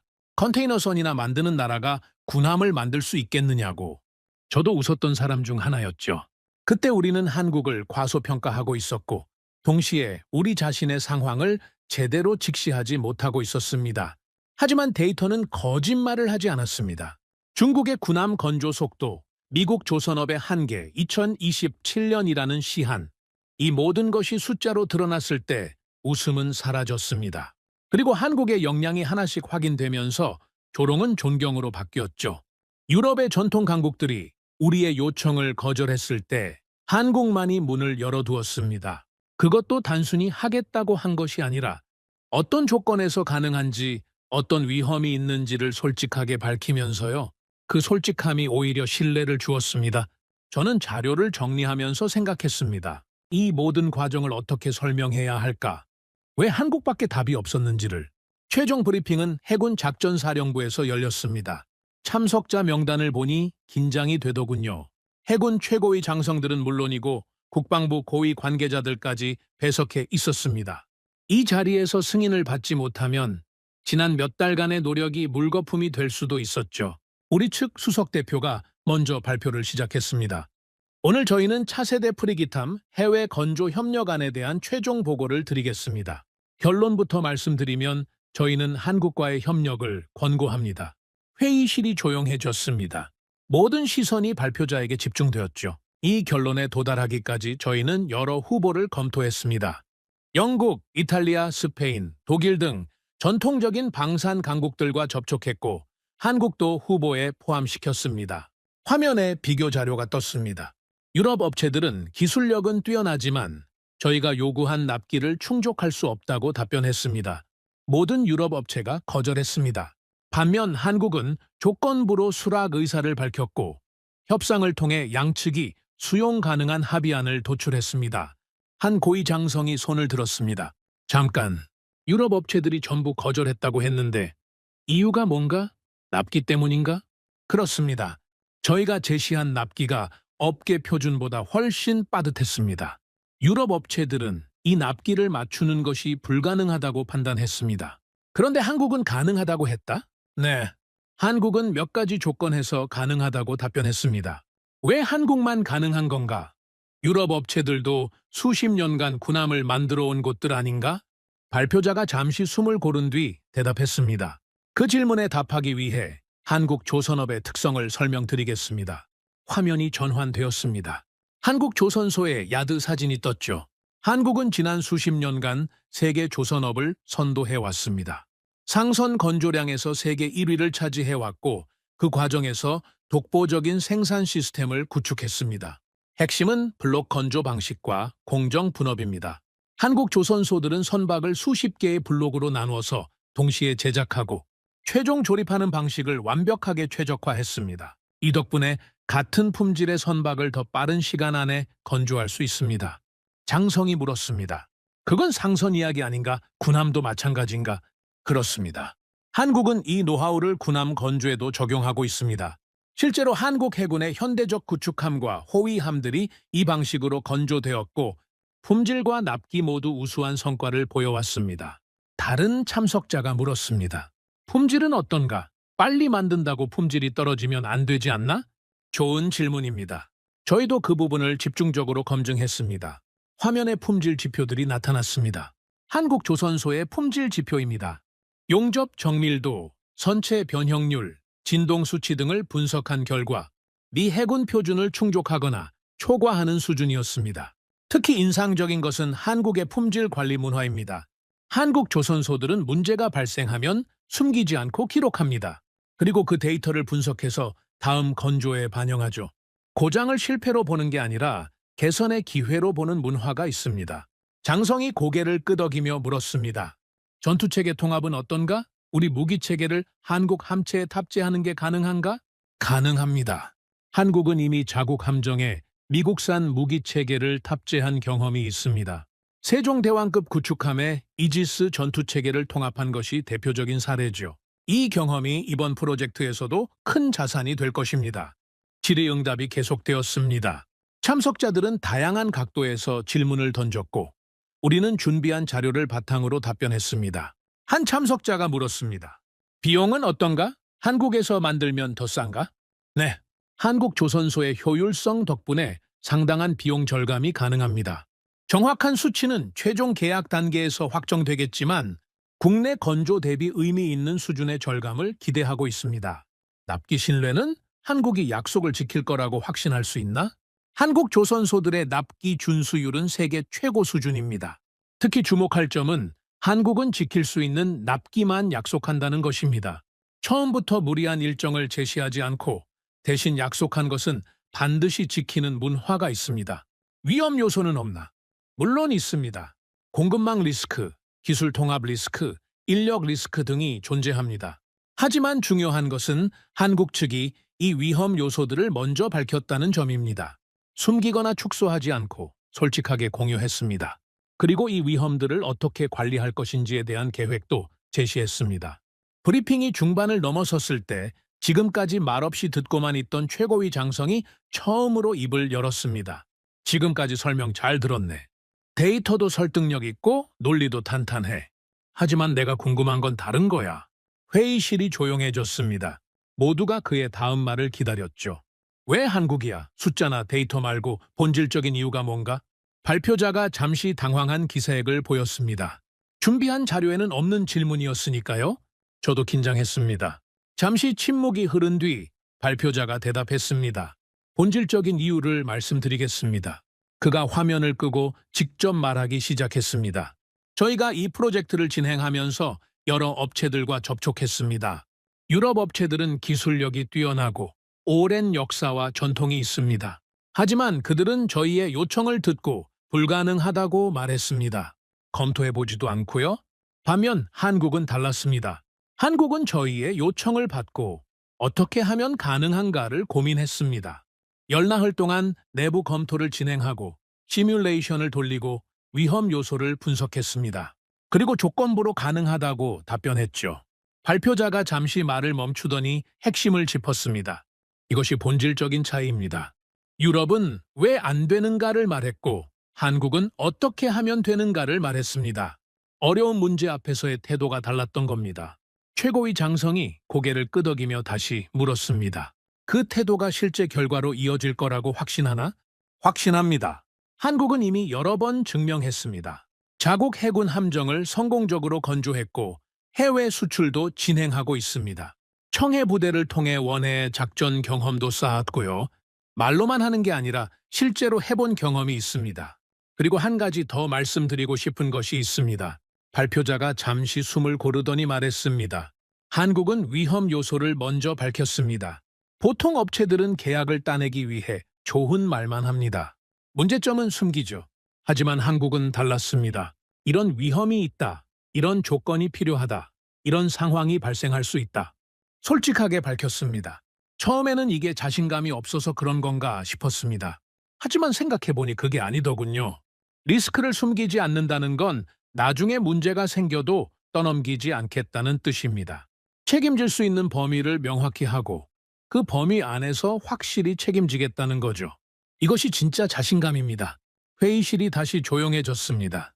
최고의 장성이 팔짱을 끼고 생각에 잠겼죠. 잠시 후 그가 입을 열었습니다. 알겠네. 마지막으로 한 가지만 더 묻겠네. 말씀하십시오. 이 협력이 성사되면 우리에게 어떤 의미가 있나? 단순히 배 몇 척 더 만드는 것 이상의 의미가 있나? 발표자가 대답했습니다. 있습니다. 이 협력은 단순한 조달 계약이 아닙니다. 동맹의 새로운 차원을 여는 것입니다. 그동안 한미 동맹은 주로 미국이 안보를 제공하고 한국이 협력하는 구조였습니다. 하지만 이번 협력은 다릅니다. 한국이 미국의 핵심 군사력 건설에 직접 참여하는 것입니다. 이것은 동맹의 질적 변화를 의미합니다. 그리고 전략적 관점에서 보면 이 협력은 중국에 대한 강력한 메시지가 됩니다. 미국은 혼자가 아니다. 동맹국들과 함께 대응할 수 있다. 그리고 그 동맹국들은 실질적인 역량을 갖추고 있다. 이 메시지가 억제력으로 작용할 것입니다. 최고의 장성이 자리에서 일어났습니다. 회의실의 모든 시선이 그에게 집중되었죠. 그가 천천히 말했습니다. 오늘 브리핑 잘 들었네. 충분히 검토되었고 논리도 타당해. 잠시 멈추더니 그가 결론을 내렸습니다. 한국과의 협력을 승인하겠네. 회의실의 안도의 한숨이 퍼졌습니다. 저도 모르게 주먹을 꽉 쥐었죠. 장성이 말을 이었습니다. 다만 한 가지 당부하겠네. 이 협력이 성공하려면 상호 존중이 필요해. 한국은 우리를 도와주러 온 거야. 갑을 관계가 아니야? 파트너로서 존중하고 신뢰를 쌓아가야 해. 그래야 이 협력이 일회성으로 끝나지 않고 장기적인 동맹 강화로 이어질 수 있어. 알겠습니다. 요와. 그럼 다음 단계를 진행하게. 공식 발표 준비하고. 회의가 끝난 후 저는 복도에 서서 창밖을 바라봤습니다. 해냈습니다. 몇 달간의 분석, 검토 협상이 결실을 맺었습니다. 한국과의 협력이 공식적으로 승인되었고 이제 실행 단계로 넘어가게 되었죠. 동료가 다가와 말했습니다. 축하해. 드디어 됐네. 고마워. 근데 이상한 기분이야. 뭐가? 몇 달 전에 우리가 한국을 어떻게 생각했는지 기억나? 웃음거리였잖아. 그런데 지금은 한국이 우리의 파트너가 됐어. 아이러니하지 않아? 동료가 웃으며 대답했습니다. 세상이 그런 거지. 어제의 조롱이 오늘의 존경이 되기도 하고 저는 고개를 끄덕였습니다. 그리고 그게 우리가 배워야 할 교훈인 것 같아. 무슨 교훈? 겸손해야 한다는 거. 상대를 함부로 판단하면 안 된다는 거. 우리가 최고라고 자만하는 순간 정작 중요한 것을 놓칠 수 있다는 거. 며칠 후 공식 발표가 있었습니다. 미 해군이 차세대 프리기탐 건조에 한국을 참여시킨다는 내용이었죠. 예상대로 많은 관심과 질문이 쏟아졌습니다. 왜 국내가 아니라 해외인가? 왜 하필 한국인가? 미국 조선업은 어떻게 되는가? 하지만 우리는 준비가 되어 있었습니다. 모든 질문에 데이터와 논리로 답변했고 이 결정이 왜 불가피했는지, 왜 한국이 최선의 선택이었는지를 설명했습니다. 발표가 끝난 후 저는 사무실로 돌아와 자리에 앉았습니다. 그리고 지난 몇 달간의 일들을 되돌아봤죠.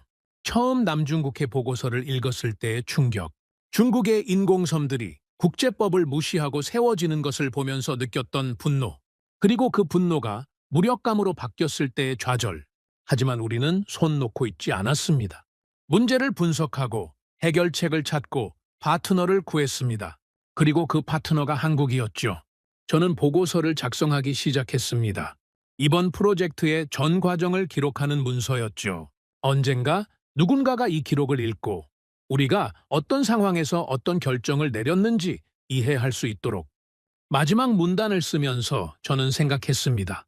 중국은 모래로 벽을 쌓았습니다. 바다 한가운데에 인공섬을 세우고 그 위에 요새를 지었죠. 인상적인 성과였습니다. 하지만 모래는 움직일 수 없습니다. 고정된 요새는 결국 표적이 됩니다. 우리는 다른 길을 선택했습니다. 강철로 칼을 만들기로 했죠. 움직이는 전력, 기동하는 함대. 필요한 곳에, 필요한 때에, 필요한 전력을 보낼 수 있는 능력. 그것이 진정한 해양력이니까요. 그리고 그 강철을 만들어줄 파트너를 찾았습니다. 한국이었습니다. 처음에는 웃음거리였던 그 이름이 이제는 우리의 가장 중요한 협력자가 되었습니다. 창밖을 바라보니 해가 지고 있었습니다. 붉은 노을이 하늘을 물들이고 있었죠. 저는 생각했습니다. 바다는 누구의 것도 아닙니다. 바다는 점령할 수 없고 소유할 수 없습니다. 바다는 그저 거기에 있을 뿐이죠. 하지만 바다의 질서는 있습니다. 그 질서는 힘에서 나옵니다. 배를 가진 쪽, 그 배를 운용할 수 있는 쪽, 그 배로 필요한 곳에 갈 수 있는 쪽이 바다의 질서를 만듭니다. 중국은 모래로 그 질서를 바꾸려 했습니다. 고정된 요새로 바다를 통제하려 했죠. 하지만 바다는 고정된 것을 좋아하지 않습니다. 바다는 흐르는 것이고 움직이는 것이고 변하는 것이니까요. 우리는 강철로 대답했습니다. 움직이는 강철로. 그리고 그 강철은 한국에서 태어날 것입니다. 보고서의 마지막 문장을 쓰고 저는 펜을 내려놓았습니다. 중국은 모래로 벽을 쌓았고 한국은 강철로 질서를 만들었다. 바다는 배를 가진 쪽의 질서를 따른다. 이것이 이 이야기의 결론이었습니다. 그리고 동시에 새로운 시작이기도 했죠. 앞으로 해야 할 일이 산더미처럼 남아 있었습니다. 설계를 확정하고 건조를 시작하고 품질을 관리하고 납기를 맞추고 수많은 과제들이 기다리고 있었습니다. 하지만 저는 불안하지 않았습니다. 좋은 파트너를 찾았으니까요. 어려운 일 앞에서 안 된다고 말하는 대신 어떻게 하면 될까를 고민하는 파트너. 위험 요소를 숨기지 않고 솔직하게 밝히는 파트너. 약속한 것은 반드시 지키는 파트너. 한국이었습니다. 저는 자리에서 일어나 창가로 걸어갔습니다.